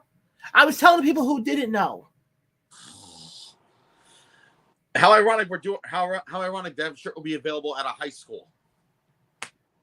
Hey, I think I remember correctly. Nick, I think, is the one who actually owns the rights to the name. Probably. Which actually, speaking about owning the rights to the name, one thing from Monday Night Raw quickly before Jay Well, Outcast. hold on. We can confirm on February 10th, one match for Mortal Kombat 5, and I think that might be a show stealer. Which one? After what happened back at Redemption 3, involving the tag titles. Oh, yes. Just to recap what happened. It was Team Friendship, which is Mike Skyros and Adam Stone, taking on two members of Edge of Hope. There was a double pinfall. The referee didn't know who was the winner or not. Everyone was confused. All of a sudden, here comes Chip Stenson and Mike King coming out, trying to figure it out. They both decided collectively that they are holding up the titles, effective immediately after that match. And the only way to win, the only way they're going to figure out who are the true tag team champions is on February 10th. The same four competitors from that match will be competing in a ladder match for the vacant Immortal Championship Wrestling Tag Team Championships. Which, as we learned on our show last week, it's not their first ladder match. No, it's not. But and also if from what we saw back in Redemption 3, which also you can watch that entire show on Premier Streaming Network, you might see a heavily hyped up title match that people have been wanting to see. And that is John's favorite wrestler, the Orange Oompa Loompa, known as Garrett Holiday, defending the Immortal Championship Wrestling heavyweight title against big time Bill Collier. And Ryan, just by curiosity, where did that whole storyline begin, or where did it originate from? Oh, it started on another podcast owned run by our wonderful friends at Bob Culture. Shout out to Bob Culture Podcast. Definitely give them a follow. Hi, Rob. And Chris. I was like, don't forget Chris. I'm kidding. No, it was done by Tiffany. Shout out to her as well. I was saying, we're just gonna name every podcast. Yes. Guys, I know where it was done. Hi, Raymond. I know where it was done. Ryan, your favorite podcast. Beyond the Barricade. Fucking Papa Dank, I'm gonna see them. Aren't you gonna see him on Saturday? Yes. Will he be walking out of there on his own? Probably not. Nah, you wouldn't do anything to Papa Dank. Not me, but apparently someone in that tag title match, if he loses, he might. But shout out to Papa Dank, but no, John. But just to finally finish off this, banter bullshit that we have with this. Apparently, that storyline, was originally said on this show when big time Bill Collier came on and said, "I want to challenge Garrett Holiday." I'm not saying that to as you always say, as you would always sit there and say, "Oh, you're doing this because you want to have an ego trip." No, not this time. Honestly, I when I found out through the grapevines that this was all started because Bill put out the challenge on our podcast, I was more honored than anything. Yeah, because someone's finally giving you attention. I'm good at that. But yeah, you're not a spare tire, unlike some people I know. Moving on.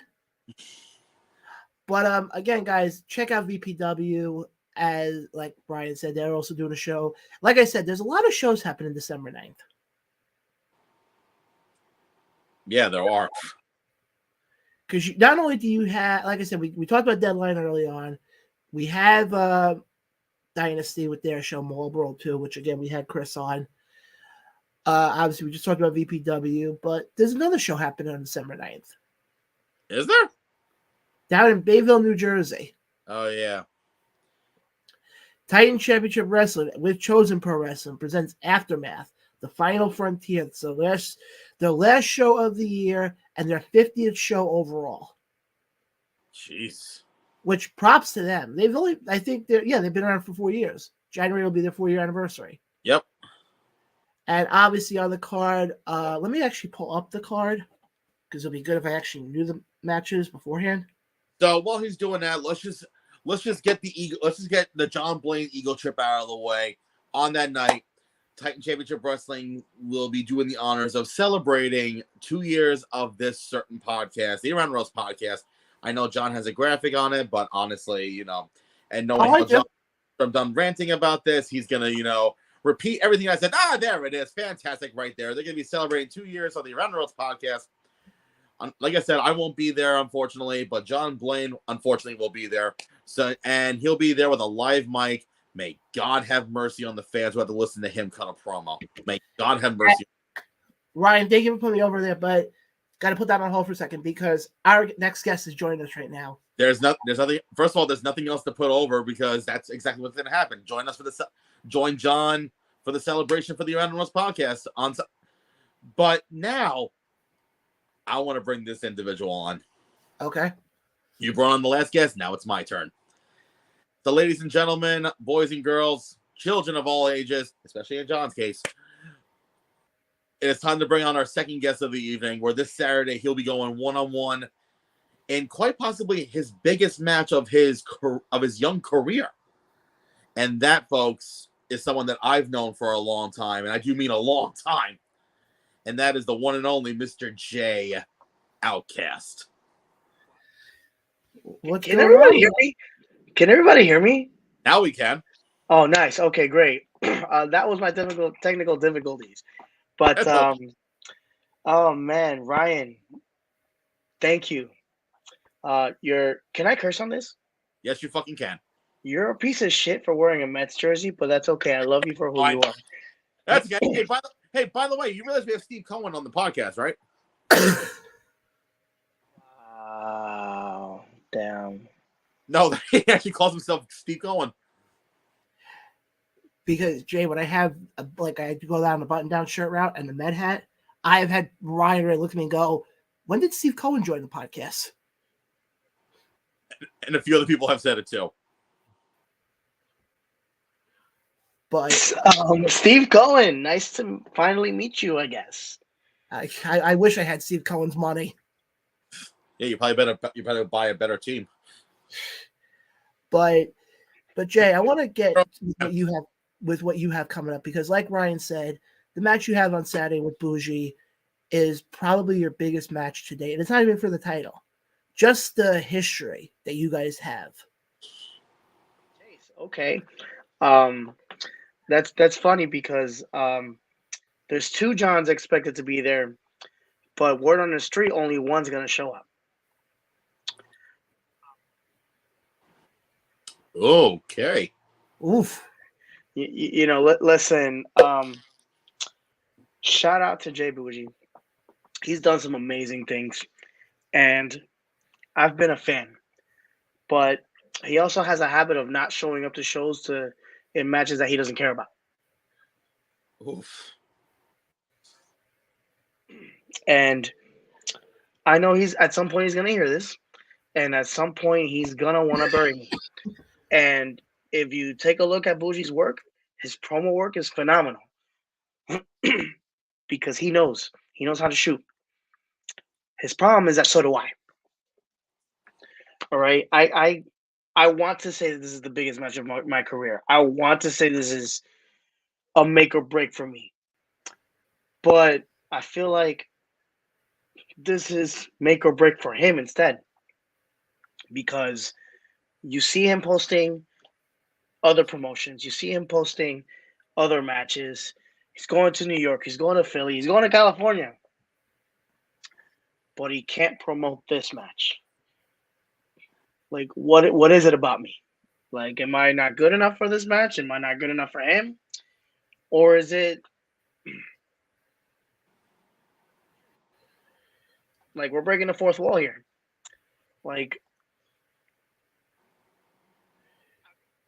We all know Bougie has some amazing matches and he can go.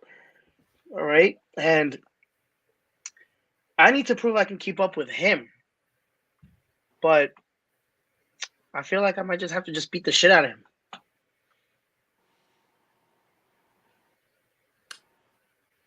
Well, thanks folks for tuning into this exclusive shoot interview. Which Nobody expected this side of Jay Outcast. Nobody expected Jerry. Oh God. We all know how important this match to me. And Ryan, you've known me longer than John. You've known me. You know I like to play around. I have a couple serious moments here and there, but not as serious as this. Ryan, you've known me since 2018. Actually, even longer than that. For a while. You know how serious I can get. Oh, yeah, you can. At this point. But you've never seen me as serious as this. Nope.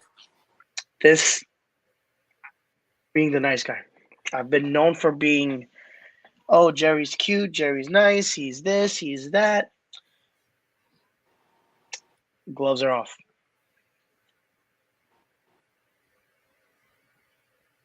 So, John, what was that thing that you said about Jay earlier? Oh, I think honestly he should that with how personal and just listening to you for the last couple of minutes, it kind of furthers my case here. With how personal this is, I think there's no reason why you guys shouldn't close out the show on Saturday. Because, and I say that for this reason. You look at the other matches. I'm not discrediting the other matches because the other matches on that Titan has on Saturday is great. But none of them. I think the only one that can come close to you guys is the tag team with the Deadly Sins and Johnny Moran and Aaron Rocks. I think that's and that's being close. That's a far close. But as far as having the most emotional investment, I think it's got to be you and Bougie. And I think a lot of that also is because Bougie is that good of being a heel that the crowd's going to be on your side, Jay, come Saturday. Entirely of course, if you show that I want to agree with you. I really do. And we all know I won the hearts of many. We all know how much I've worked to get to where I'm at. I'm not supposed to make it. A lot of people forget I'm not supposed to make it. All right? I'm not supposed to be the guy that's wrestling. I'm not supposed to be the guy that's hitting the road. I'm not supposed to be the guy that's making it in all these billboards or graphics or whatever it is you guys want to call it. Technically, I'm not supposed to be on this podcast. I should have never been in this business, according to some people. But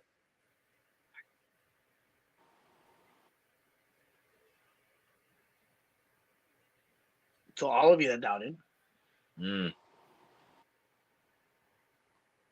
right? It's not a gimmick. This outcast thing is from those that didn't believe in me, that those that said, "Oh, you're too old for this. Oh, you shouldn't be doing this. Wrestling's this, wrestling's that." We all know what a lot of people say about wrestling. Okay? But wrestling's not for everybody. Okay? Just like being a doctor's not for everybody. Just like being a clinical lab scientist is not for everybody. And for those that watch, know who I'm talking about. It's from way back in the day. I was humbled. I had to rethink my career. Do I want to wrestle? Do I want to do this? Obviously, I do because I'm here. Obviously, I do because I'm here trying to figure out why Ryan has a Mets jersey on. But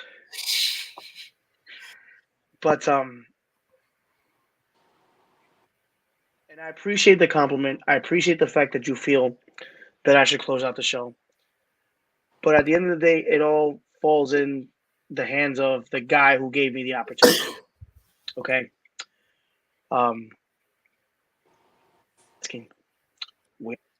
As we all know how special of a man he is.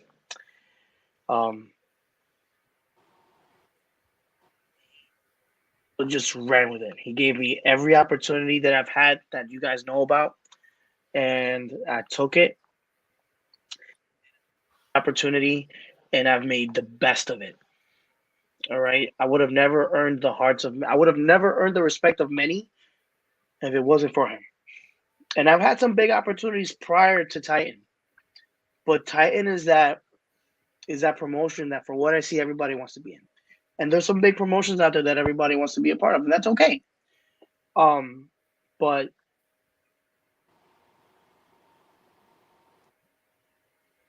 he believes in his roster. He believes in his fans. He wouldn't be if he didn't care. And excuse me. I'm getting all coughed up. How long I've wanted this match with Bougie. Oh, yes, I have. A long time. I think going back, 2-3 years? I had my first match. I'm like, I want a match with Bougie. I've made this clear. Before shit went down. So, Newsflash, I'm sorry to cut you off. no, you're good. You're good. And I'm going to get in a lot of trouble for this, so make sure this is not edited. Oh, fuck. Here we go. So much shit for riding with Bougie. Shit. With my brothers. Wait. Ready. At the time I got to admit, I might not have been ready. But trust me, Saturday I'm going to prove I am. This Saturday I will prove I am. It's make or break for me. But in all reality, it's make or break for him too, because he has to show up first. That's half the battle.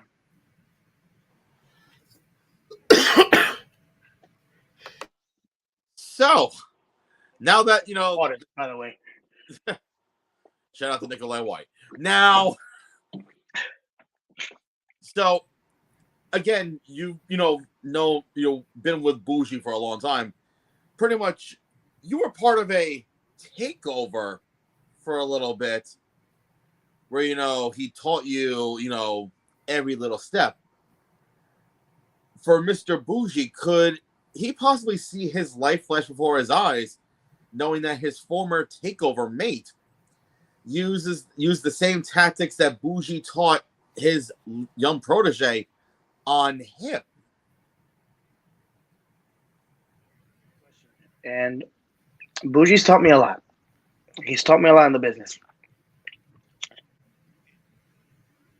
I understand going in.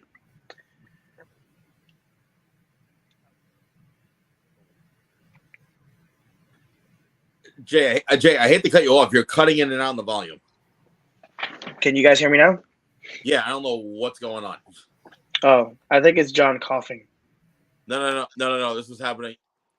No, John's on mute. There you go. You just cut it out again.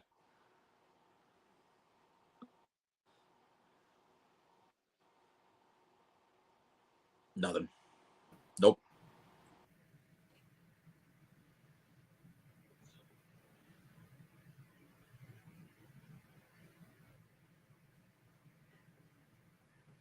Guys, this is the fun of doing a live. We're live, pals. We're live. So again, folks, quick little backstory for those that don't know. Jay Outcast was part of a faction with a few people, including Jay Bougie, and they include PJ Savage, Jocko, and apparently the guy who I'm gonna say this finally. The motherfucking MILF Hunter face. Wow. Can you guys hear me? Yeah, now we can hear you. Now we can. Okay, great. I knew you wanted to say that. Oh, hell yeah. Oh, hell yeah. So Jay, next time you see Face, tell him that Ryan officially called him by what he's been wanting to call him for last year. Well, I mean, all right, I'll tell him that. And I love Face. I'm not supposed to say that, but I love Face. Well, And it's fun because I got fired. wow. Offline. Sorry, I had a cough. But That's probably why you got fired. Probably. But Jay, looking at this match, like Ryan kind of alluded to it, could this become something simple as what he taught you could almost backfire onto him, so to speak? Does that make sense? Let me backtrack a little bit because you bring up an excellent point. Yes, I was part of the faction. However, I hit the road with these guys, and I learned from these guys, and they took me in as one of them. But the core members were Bougie, Jacko, Face, and Savage. I was never really the fifth guy in most promotions. There were a couple of places where I was introduced as the fifth guy. But when it comes to prominent promotions, not that any other promotion, not that no promotion is not prominent, but when it comes to promotions where storyline was heavily driven around TakeOver, Pro Wrestling Magic, Invictus, it was solely them. All right. I was honored and grateful to be a part of that. It sucks that it had to end, and it hurts, but that's part of the reason why we're at here. Because going to what John was saying, because camera is making me go this way, going to what John was saying, this is what my problem is, and I understand this. John taught me everything I know, but he didn't teach me everything he knows. So I'm going in, assuming he shows up, playing a game of chess. And it's who hits checkmate first. I'm going in with a whole nother mentality. If you guys remember the first promo I said, the first message I shot at, my first match was at the Sanctuary. And he walked out with me. And I was his boy. Instead of, obviously the match didn't go my way. And I understand that. But his way of welcoming me to the road, to the business, was giving me a curb stomp in the middle of the ring. In the beginning, I took that as, all right, he's hazing. He's teaching me. He's giving me tough love. I'm not the same guy from 2 years ago. I'm not the same guy that's throwing dad jokes, that's throwing fun facts, that's playing elevator music. I've gone a long way. And I'm at a point where it's like, listen, Bougie attacked me from behind at the last Titan show. He wouldn't show up to a sold-out show, mind you, to acknowledge, embrace all those fans that wanted to see him, that bought a ticket to see him. But he thought it was cute to attack me from behind. And a lot of you know me. I've had a lot of people try and put me down. But they couldn't keep me down. And this is where John fucked up. If you're going to sit here and attack me, you might as well kill me. You might as well kill me. But he didn't. And now we're in the position that we're at. Why? Because PJ's the better wrestler. PJ's the guy. And I'm not trying to upset anybody by saying this, but in Titan, PJ's the guy. All right. In Titan, PJ's the Titan Championship Wrestling and Funhouse Heavyweight Champion. That wasn't handed to him. He earned that. He had to work for that. All right. Just like we all have to work for the opportunities that we get. Hell, like, I'm really cutting in deep. I lost a 6-year relationship because of this business. All right? Like, it wasn't easy. It really wasn't easy. You lose family, you lose friends, you lose significant others. Like, you lose so much in this business. You got to make so many sacrifices to get to where you're at. And for someone to sit here and not promote a show that you don't care about, not promote a match. First of all, how do you know that I can't keep up with you? How do you know that you're too good for me? Am I, like we mentioned this before, am I not good? Am I not up there? Or you're just afraid I'm going to rock you? I'm going to curb stomp you. I'm probably going to show MLW that he should be signing me and not Bougie. Little things to be thinking about. Jeez. And I know I'm crossing lines here. I know I'm probably saying things I shouldn't be saying. I'm probably going to get a lot of shit for this. Okay? But I'm in a position right now where we had a few guys say this, and it's true. Okay? I am on a whole nother level. And I would have never gotten to where I'm at if it wasn't for the people around me, if it wasn't for the people that believed in me. I still got a chip on my shoulder. I still got everything to prove. All this while we're forgetting that WrestleMania is coming to Philadelphia in April. So you got guys like WWE eyeing the shit out of us.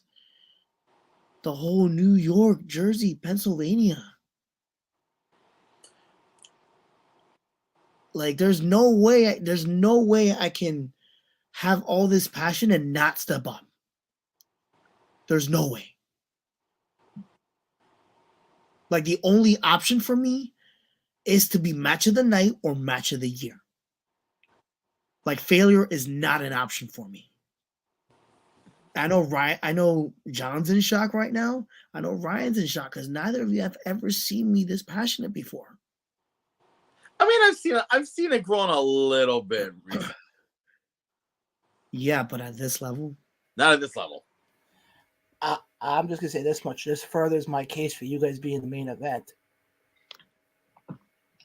Who's liking our picture? I have no fucking clue. We haven't figured that out yet. But Jay, I'm just gonna say this right now. After from what you've been saying, and I've known you now for a little bit of time. I still remember the first time we met was at an Ace show, and you didn't even know that I was the host of the show. Yeah, that was cool. Actually, that was really cool. But I will say this much though. I was there for your first match that you had for Bray. We took on Mike Law. That was a big match for me. That was really a big match for me. So that match, and I've said this to Mike Law, I've had matches that made me shine. In my personal opinion, that match put me on the map. I completely agree. But I was going to say this much.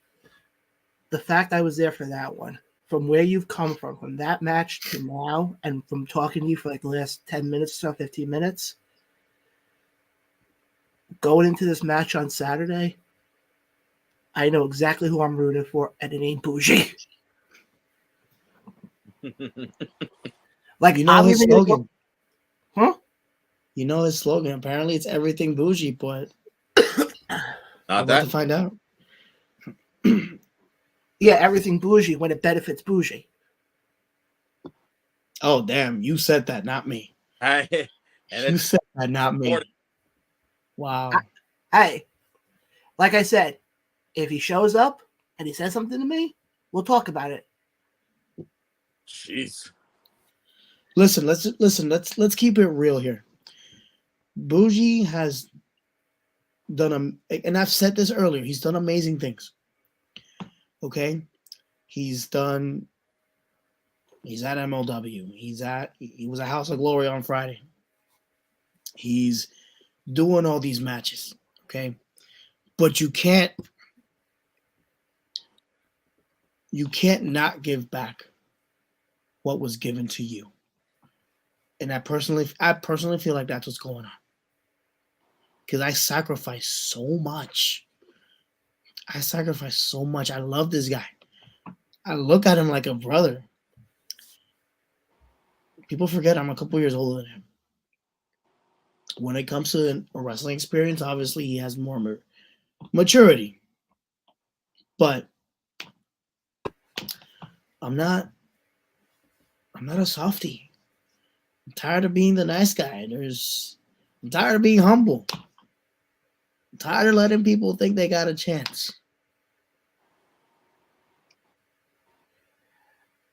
And listen, if he shows up, because I'm under the impression he's not, because I don't think he cares. If you press him hard enough, if you push him enough, he's going to give it his A game. And I promise you, he's going to want to beat the shit out of me till I die. And I expect nothing less from him. Oof. If he doesn't give me that, then what's the point of showing up? Because I'm not holding back either. Just make sure that Nettie Photography is at ringside. First of all, shout out to Nettie's Photography. Yes. Okay, love her. Shout out to Skies Full of Photos, because I know Jess be cutting some nice pictures too. Oh, look at that. Apparently someone liking that too. Apparently, listen, the more likes, the better. Listen, you're not liking me, you're liking yourselves, because you guys are taking the time to watch this, understand how I'm feeling. Like, you guys got to understand, if it wasn't for you guys, I wouldn't be here. We forget that the fans don't owe us anything. Wrestling don't owe us anything. It's us that owe wrestling. It's us that owes the fans. Because if it wasn't for wrestling, if it wasn't the fans, if it wasn't for any of that, there would be no Around the Ropes podcast. There would be no Ryan Peterson, who, mind you, is one of the best announcers in the world. And that's a serious shoot. Listen, I can joke as much as I want, but it's true. I've seen some amazing announcers, and you're honestly my favorite. All right, you're one of the best. The fact that you're not signed yet, it's another conversation for another day. But like, if it wasn't for the fans, we wouldn't be where we're at. And that's the truth.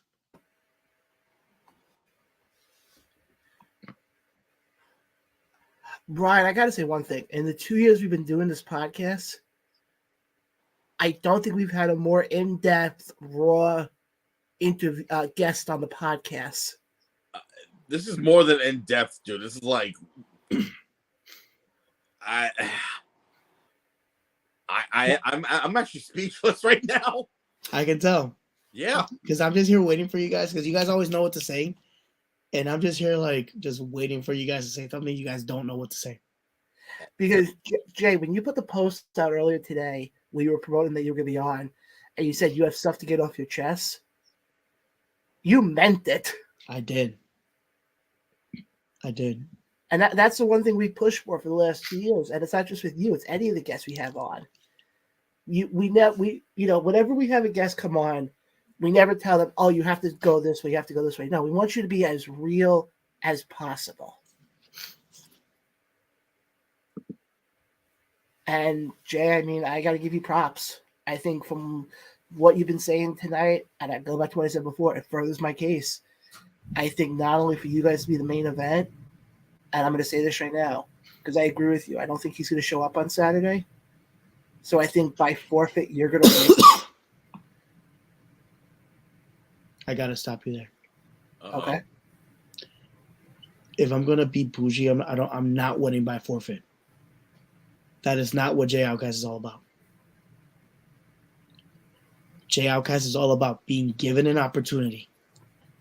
Jay Outcast is all about showing that just because you guys want to treat me like an outcast because I love this, just because you guys want to treat me like an outcast because I don't look like the typical chiseled guy, or I'm not 6 feet, or I'm not the typical prototype wrestler. When you want it hard enough, you can make it. It's not on me that these guys looked at me differently. It's not on me that everybody gave me shit for wanting to wrestle. It's not on me that I've gotten all these shit that where I've had people come up to me and tell me, oh, why are you 2 years in and you're getting all these opportunities? Because I'm fucking working for them. I'm earning my shit. All right? I'm not going to sit here and lie to you and tell you I deserve every single one of them. All right? Like my biggest win to date so far was against absolute Chris Cage. Oh, I didn't mean to push a button there. It was absolute though. But like I've had some amazing matches. And I guess the turning point, like I was gonna say, was from one of the Deadly Sins members, Frankie Picard. Boy, you sit here and say you got a lot of pride, but I tell you, it was your pride that earned your respect from me. You showed the world a side that I didn't even think I had. And now I'll say this again. I've had some of the best wrestlers start saying this, but I'm just following suit. Being on a whole nother level is not a gimmick. It is really not a gimmick. It's a shoe and it's the truth. I am not looking back. And I know Ryan's shocked right now. You both are shocked. It's pretty funny, actually. Yeah, you're right. Normally we know what to say, but right now with what you're saying, I think I can't talk for Ryan on this, but I think I'm sitting there going, I'm trying to even come up with the words. Honestly, also, I'm just letting him go. Oh, that's the same thing with me. But Jay, the other thing also I want to get to, obviously, I know at the Mount Olympus show, you were in the Mount Olympus Rumble match, and I have to give you props, big time, for how long you stayed in that match. Oh yeah, that was an interesting match. I even took an SP stunner from SP Anderson. But I'm going to say this right now, and I'm not just saying this because you're on. I would have said this even if you weren't on. From your performance at Mount Olympus to what happens on Saturday, after sitting down with you for the last 20 minutes, I think if Titan management knows what's correct for them, come 2024, you should have a title opportunity coming. I think right now with what you've done since Billy gave you that opportunity to become a Titan. Yes, granted, I know I haven't been to every Titan show since you became a Titan, but I've been following on social media, and I was at Mount Olympus. Obviously, I'll be there on Saturday. I couldn't be more proud of what you've done. And like I said, I think the next thing for you come 2024 is one of the titles. The plan is to earn it. Has to work for it. In my opinion, Billy's done a great job in making me work for my opportunities. Because again, nothing's handed to you. He's done a great job with teaching me, allowing me to grow. I feel like I grew up in front of Titan. All right. And I can't fuck it. I think we were all waiting to say this. I can't thank PJ Savage enough for what he's done for me. He's all right. Yeah, until he hits you with the knee. But that's before he yells his name for the 10,000th time. Oh yeah, we all go crazy for that, even when we hit the sirens. But in all seriousness, we got PJ Savage, and I know I'm breaking the fourth wall here, but the greatest damn fucking showman, Jacko. I can't say enough good things about either of the two. All right, we got the TCW middleweight champion. Give it some time, he's gonna go for the heavyweight title. But PJ's not letting that go easy. PJ's not letting that go easy. Just I love the guy. I love them both. Give it time. I know we got a lot of guys calling out PJ. But somewhere down the line, it's gonna be me and him. I have a very odd feeling. Come 2024, either Jocko or Savage will be dethroned by the Outcast. I appreciate the love. I appreciate the support. You know, it's not easy fighting family. But Earth. if that time comes, I'm not gonna take it as putting down the old Yeller or whatever the case is, whatever people want to say. It's a matter of earning respect. And for a lot of guys, PJ is that measuring stick. A lot of guys, Jacko's that measuring stick because Jacko's gonna kill me when he hears this. It's a good bedtime story, right, Ryan? Nah. Sorry, dude. Go ahead. No. Listen, I've almost fell asleep prior to this podcast. A long day. I know. Hearing John talk puts you to sleep. I know that. Yeah, and I can see why you're falling. Well, for starters, you have a Mets jersey on. Yeah. Mind you, I'm just busting your chops. I'm not trying to get No, John can make a living, doing sleep podcasts. Putting people to sleep. Yeah. While he talks about his stories with Five Guys. Moving on. What? Anyways, because I almost forgot. When you're in the ring with someone like PJ or Jacko,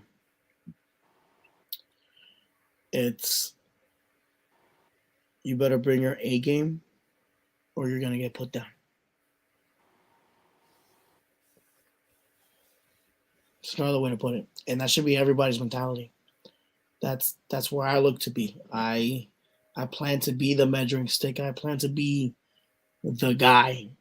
And I'm not just talking about for Titan. I'm talking about wherever I go.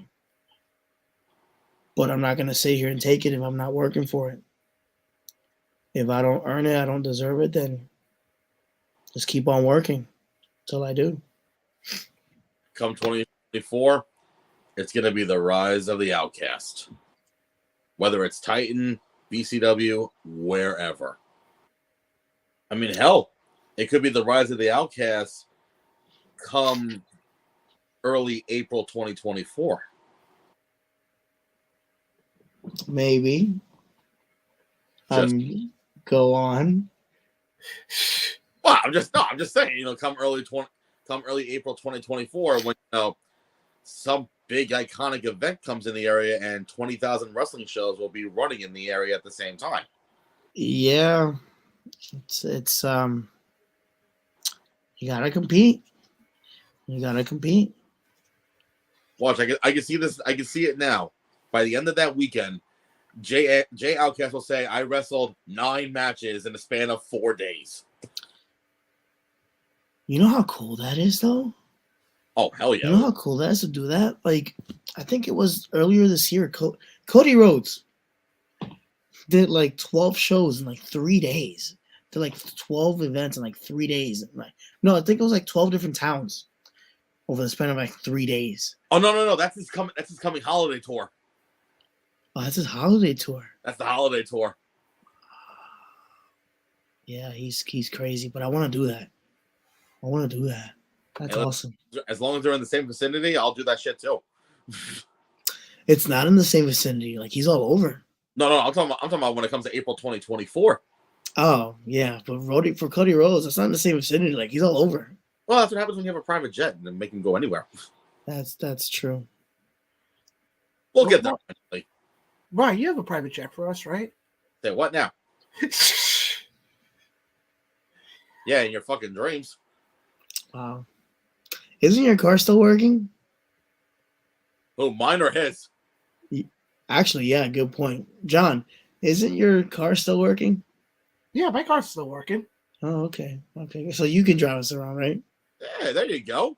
Well, I'm just gonna put it out there right now. There's a possibility I might be in Philly that weekend. Really? Both of us. Really? Mm-hmm. Oh, so this is gonna be fun. That's interesting because my brother and his husband are from Philly. No, my brother's husband's from Pittsburgh. My brother's from Philly. Oh, okay. Yeah. Jay, I'll explain to you offline what I'm referring to. Oh God. Should No, I no, be no. concerned? No, It's a good thing. it's actually Oh, okay. Jay. I'll put it this way: in the 2 years of this podcast, if it comes through, it will probably be the biggest thing ever. Breaking news. That's what. Oh, that's not what she said. Never mind. No. Nope. Last question I got for you is this: as we're about to close out 2023, I know a lot of independent wrestlers are putting out, I want to be at other promotions come 2024. What are some promotions that are on your radar that you would like to be a part of in the new year? Your 2024 wish list, as we're calling it. That's a good question. I've been doing some homework. I've been looking at some promotions. I mean, there's some like BCW was huge for me this year. And I've told this to Anthony Cole. First of all, shout out to Anthony Cole and AJ Pan for doing what they do. But I've always told them that they always bring in the best, the very best. First of all, Ruthless Lala. Oh, Daniel Alexander. Oh my fucking God, that phenomenal. Darius Carter. That's huge. And for them to bring in the best and for me to be a part of that, I still don't think I'm the best. But I believe that I will be. And for me to prove to BCW that I can hang and that I can be one of the best, that's huge. So going back to your question, I know your friend Billy from Albany is trying to get me to Immortal, which is huge. They've had some big names out there, Immortal Championship Wrestling. I know 1CW down in Delaware has had some amazing shows. By the way, whoever, all the fans, beautiful people that are watching, if you guys have any promotions that you guys think I should be a part of, please feel free. I got one. Who? Deadlock. You know how amazing that promotion is? I worked with them a few times. Deadlock Pro Wrestling. Uh-huh. Those of you guys who are watching me, please don't get excited about my hair. It's just hair. He's talking to you, John. Wow. Yeah, Deadlock Pro is amazing. I've actually been to a couple of their shows. It's mind-boggling. Oh yeah, you saw me announcing in those shows. Yeah. Listen, I know it's a long shot, but House of Glory would be a promotion that I would love to earn a spot in. Keyword earn. Yes. Listen, I didn't come into this business to be cute. I didn't come into, no offense, John. I didn't come into this business to be cute. I didn't come into this business to have people pass me by. I came in to be the guy. I came in to be the best wrestler in the world that I can be. And some sacrifices got to be made. And I've made some of these sacrifices, and I will continue to make some of these sacrifices. And there's going to be some surprises next year. There's going to be some big things going for me. So I look forward to sharing it with everybody. I look forward to sharing it as it happens. Because I'm not saying it now. But I'm really looking forward to show you guys what I got planned for next year. Well, you know, if it's immortal, you know damn well you'll see me in line up there. Especially Mike. Yeah. Yeah, we can carpool with John's car. Oh, that'll be an interesting road trip. Oh yeah. I hope you got AAA. I got AAA. Well, worst case scenario, I got God who can drive. Yeah. Jesus, take the wheel. Yes, my son. But His ass the last couple of times. which, You know what? I got another a sort of, question. I got a question for the both of you. Oh shit. what's up? You guys, I know you guys had your guests here, and you guys, first of all, thank you guys for having me. You guys have had me multiple times, and I really appreciate it. But I guess for a second for you guys to shine, who would you guys want to invite on your podcast next year? Oof. I got one, and hopefully it actually works out well. Oh, The man with basically the greatest entrance in wrestling right now, the All-Father Darius Carter. That's huge. yeah. I would have. That's the one I've been. I know we had Darius on a while back, right before he had lost the title to Marina Shafir. Oh wow, That tells you how long ago it was. it's been a while.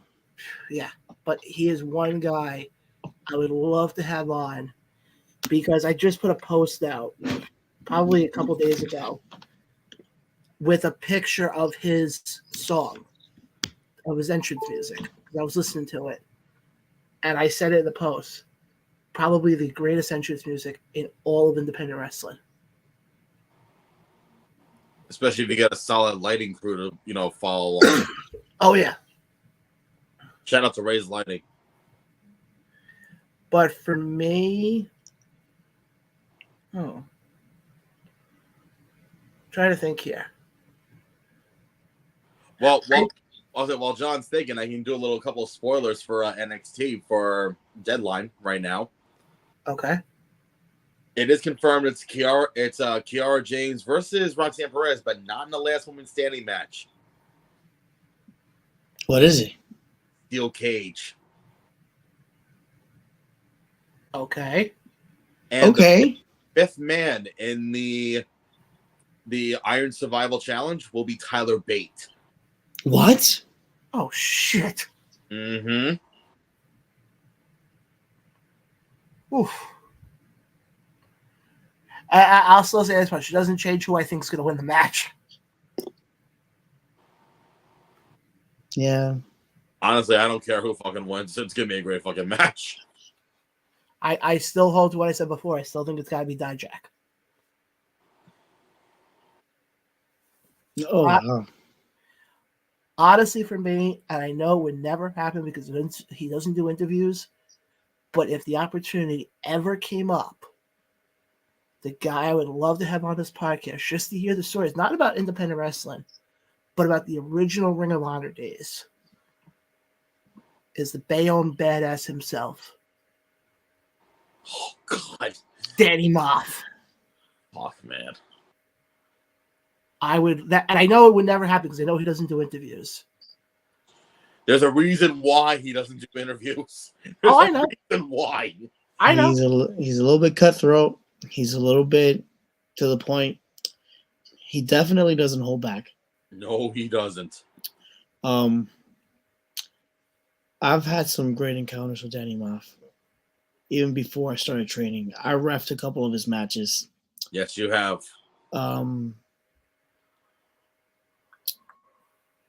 I know wrestling Danny Moff. Hey, shout out to the people that keeps liking these videos. This video, like it's. Well, it's even we- funny. it's liking over my photo, not John's or yours, unfortunately. No, I can see it. It's weird. Yeah, I have no idea what the hell is going on. you guys gotta understand. I'm an old man trapped in a young man's body. So am So I. when I see stuff like that, that's what up, what up, Anthony. Please forgive me if I butcher this name. Anthony Cody, you are the fucking man. I'm sorry you got to deal with John, but it's okay. You got Ryan. Wow. Man, Hey. No wonder my back hurts because I'm carrying the show on my back. Actually, Ryan, Wow. it shouldn't hurt that much. I'm slimmer. Anyway, Jay. We got to celebrate that, though. Listen, we got to celebrate that, though, because, and I've said this in a previous podcast, you don't know who's watching.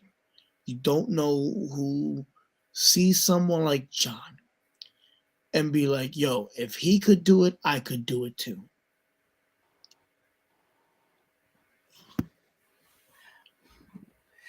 Thanks, Frankie. Uh-oh. Thanks, Frankie.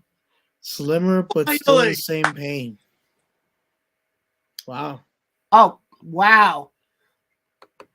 I love how everybody's showing up now as we're on, like, you know. Yeah, shout out to Jen for exposing John for being a pain in his own asshole. Jay, unfortunately, that Jen happens to be related to me. That's actually my sister. Oh, wow. Okay. Hi, Jen. She always loves to take those shots at me. Oh. Listen, she's your sister. So, Jay, if she didn't love you, she would have never put you on blast. I'll put it to you this way, and I appreciate it. Last week, we did the roast of myself. You guys didn't invite me to that?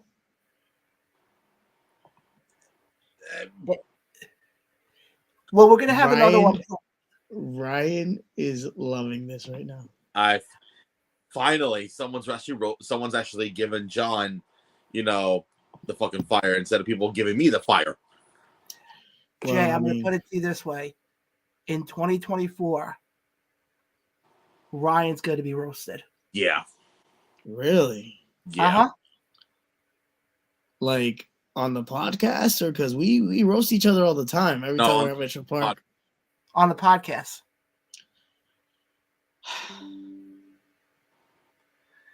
Like, I already have probably 4 or 5 people who have said to me, when we have it for him, let them know, and they will be on for it. Who keeps liking this? I have no. It's Ryan's secret admirer. Apparently. Ryan has a secret admirer? There's nothing wrong with that. I'm just saying. But again, guys, like I said before, Jay, and I'll say this to you again even on Saturday when I see you. What you've accomplished going into this match with Bougie is huge. And I think the biggest thing that I'm gonna avoid what Jen just said because she said enough crap already about me. I like Jen. Jen's cool. God. Oh, sorry to cut you off, John. Also, because I'm actually watching. You're not. You are not sorry. Hey, on the kickoff show, it's Axiom versus Nathan Frazier on the kickoff for Deadline. Wait, are the people actually gonna know who Axiom is this time? Probably. Yeah. Probably. I hope so. Wow. But oh, and also Jay, I don't know if you heard. Wes Lee is out of his North American title match. Yeah, I saw that on social media. I saw him crying, but I don't know why. He got injured. Has to go for surgery. He'll be out for a few months. But they announced his replacement. Who?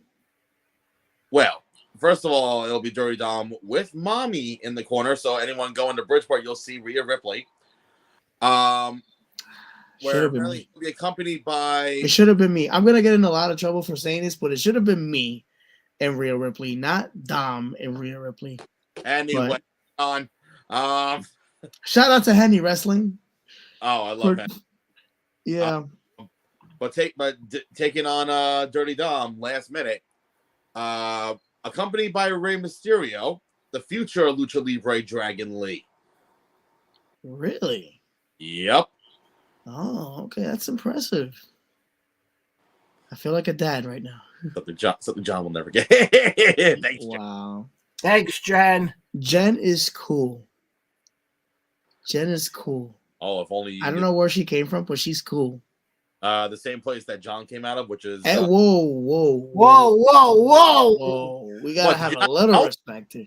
We gotta have a little respect in this podcast. Well, I crossed too many lines earlier, so I shouldn't be talking. But anyways. I was gonna say, have you not seen our podcast yet? We cross the line all the fucking time. We cross the line after I do my intro. Wait, what's that? Is that money? No, that's throwing. No, that's her throwing up because Oh, we made the comment of her. But again, guys, Titan Championship Wrestling presents Aftermath this coming Saturday. You can get Ryan, did you see what I taking saw? on. Yeah, John, you froze like that. Titan Chat. Yep. Cartman. Right, as you've said for the last year or so, I live in the bubble. Okay. You ever tried online dating? I'll explain offline what's going on with that. Oh, okay. So there's certain apps apparently that you can download from your phone to do this online dating thing. Like I've never done it. I'll never do it because I'm very old school. But if that's what you're trying to tell me, then hats off to you. Jay, I'll put it this way. There is somebody I have. He'll gladly tell you his name off camera. Wait, so if you guys see Jen saying, I need to hear this, I need to hear this too. Because Jen, I think you know the story. We'll leave it at that. So are we saying 2024 is going to be the year John gets a girlfriend? Or boyfriend, I don't know anymore, but it's... I'll put it this way. It's not out of the realm of possibility. Who are you dating? Masha Slamovich? Like, Oh God, Jesus Christ. Jay, I'll say this: 2024 will hopefully be a banger year for John. John is going to have 2 girlfriends and 4 boyfriends. Wow. Whoa. Why does everybody want to know? The roast was last week, guys. The roast was last week. I don't think it's a roast. No, as our last guest called it the what did Ryan, what did Chris put it as? God, the Jerry's Kids Telethon. Wait, what? Oh, he doesn't. I don't think he gets the reference. I guess not. But guys, not only can you catch Jay Outcast in action, but you can also catch the Deadly Sins as they challenge the team of Aaron Rocks and Johnny Moran. You really think they're gonna become tag team champions? Go fuck yourself. Did you hear that, Ryan? He goes, "Oh, as they become like." Yeah, I heard that. Jesus Christ! I heard that. Talk about favoritism, Right? Well, Speaking because of favoritism, this Anthony guy, I love you. This man said I thought of better jokes since last week's. As it was said on another podcast, according to him, without John Blaine, there'll be no Ryan Peterson, apparently. So, Oh, come on, Ryan. Really? Wow. just saying. Really, man-child? Jay has John just said it himself. Yeah, you're right. You could also, guys, there'll be plenty of action happening on Saturday. And next year for John. What happened? And next year for John. Thanks, Jen. Let's just say John will be finally popping other things besides champagne. Now, What? Wait, hold up. Nope. Again, guys, the roast was last week. I mean, John is the same height. What? Don't worry about it, Jay. Anyway, I'll say it for John because John keeps getting distracted by the comments because obviously he lives by them. But Jay, I know for damn sure you're gonna have a banger of a match if Bougie shows up on Saturday, especially with the history that you two have. Billy, Charlie, if you guys are listening, make that match the main event of your show because you couldn't build a better story than what Jay and Bougie have. And I know for damn sure you're gonna blow the roof off of that Bayville Elks Lodge. Hell, you might blow it up. Hell, you might blow the roof off so badly they might have to reconstruct and make the building bigger. Yeah, but the problem with that is that, Billy and Charlie are going to have to spend more money on the venue, so I don't really want to make them deal with that. But if that's the case, then and also just got to sell out. But anyway, and also, Jay, as always, it was a pleasure to have you on. The door is always open for you, dude. And as someone who's known you for a long, long time, I'm so fucking proud of you with everything that you have done and will continue to do. I'm speechless. I really appreciate you guys. Thank you both. Rajan, I know I like to bust your ball, but I'm sorry, balls. Yeah, I like to bust your balls. But everyone knows about that. Everyone knows about that because Jen kind of Oh, okay, great. So I didn't say anything new. Okay, nope, right. I was just perfect timing. So, John, I know I like to bust your ball, but you know how cool I am with you. You know how much I appreciate you. I appreciate the support. I appreciate the love. Ryan, I feel like I'm playing a broken record with you, but as much as we joke around, as much as we have fun, fun fact, it was Ryan that gave me the courage to start hitting up promotions back in 2021. Was it really? It was, and it was you. Really? Yep. Wow. And it was because of you that I've had the courage to hit up some promotions. And that's how I met a lot of the guys in the business. I used to always go to Ace. Always go to Ace. Of course. I never went anywhere else. And as soon as I started hitting up promotions, I obviously had one or two contact me back. However, this looks a little too pretty. But that's how I met, coincidentally, the first two people outside of Ace that I've met was Bougie and Savage. And the rest was just history. So, anyways, John, Ryan, I appreciate the love. I appreciate growing with you guys. I appreciate showing you guys my progression. I appreciate progressing with you guys. Especially me, Jay, from the Morgan Jr. Arena days, dude. Yeah. Yeah, those are good days. I still have that Ace armband, by the way. Really? Oh, hell yeah. Wow. I have that in my bag everywhere I go. Really? Well, I mean, listen, a lot of us started out because of Mike Morgan. Oh, hell yeah. Shout out to Mike Morgan and also his other company, those freaking empanadas. Just saying.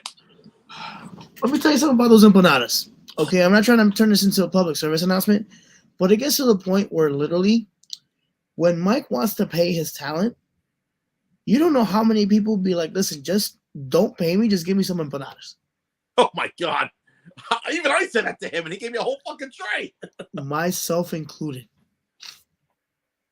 I literally tell his wife, just take my bank account information, just take money out. Especially the one, the one of the first ones that he had, which was a long glizzy.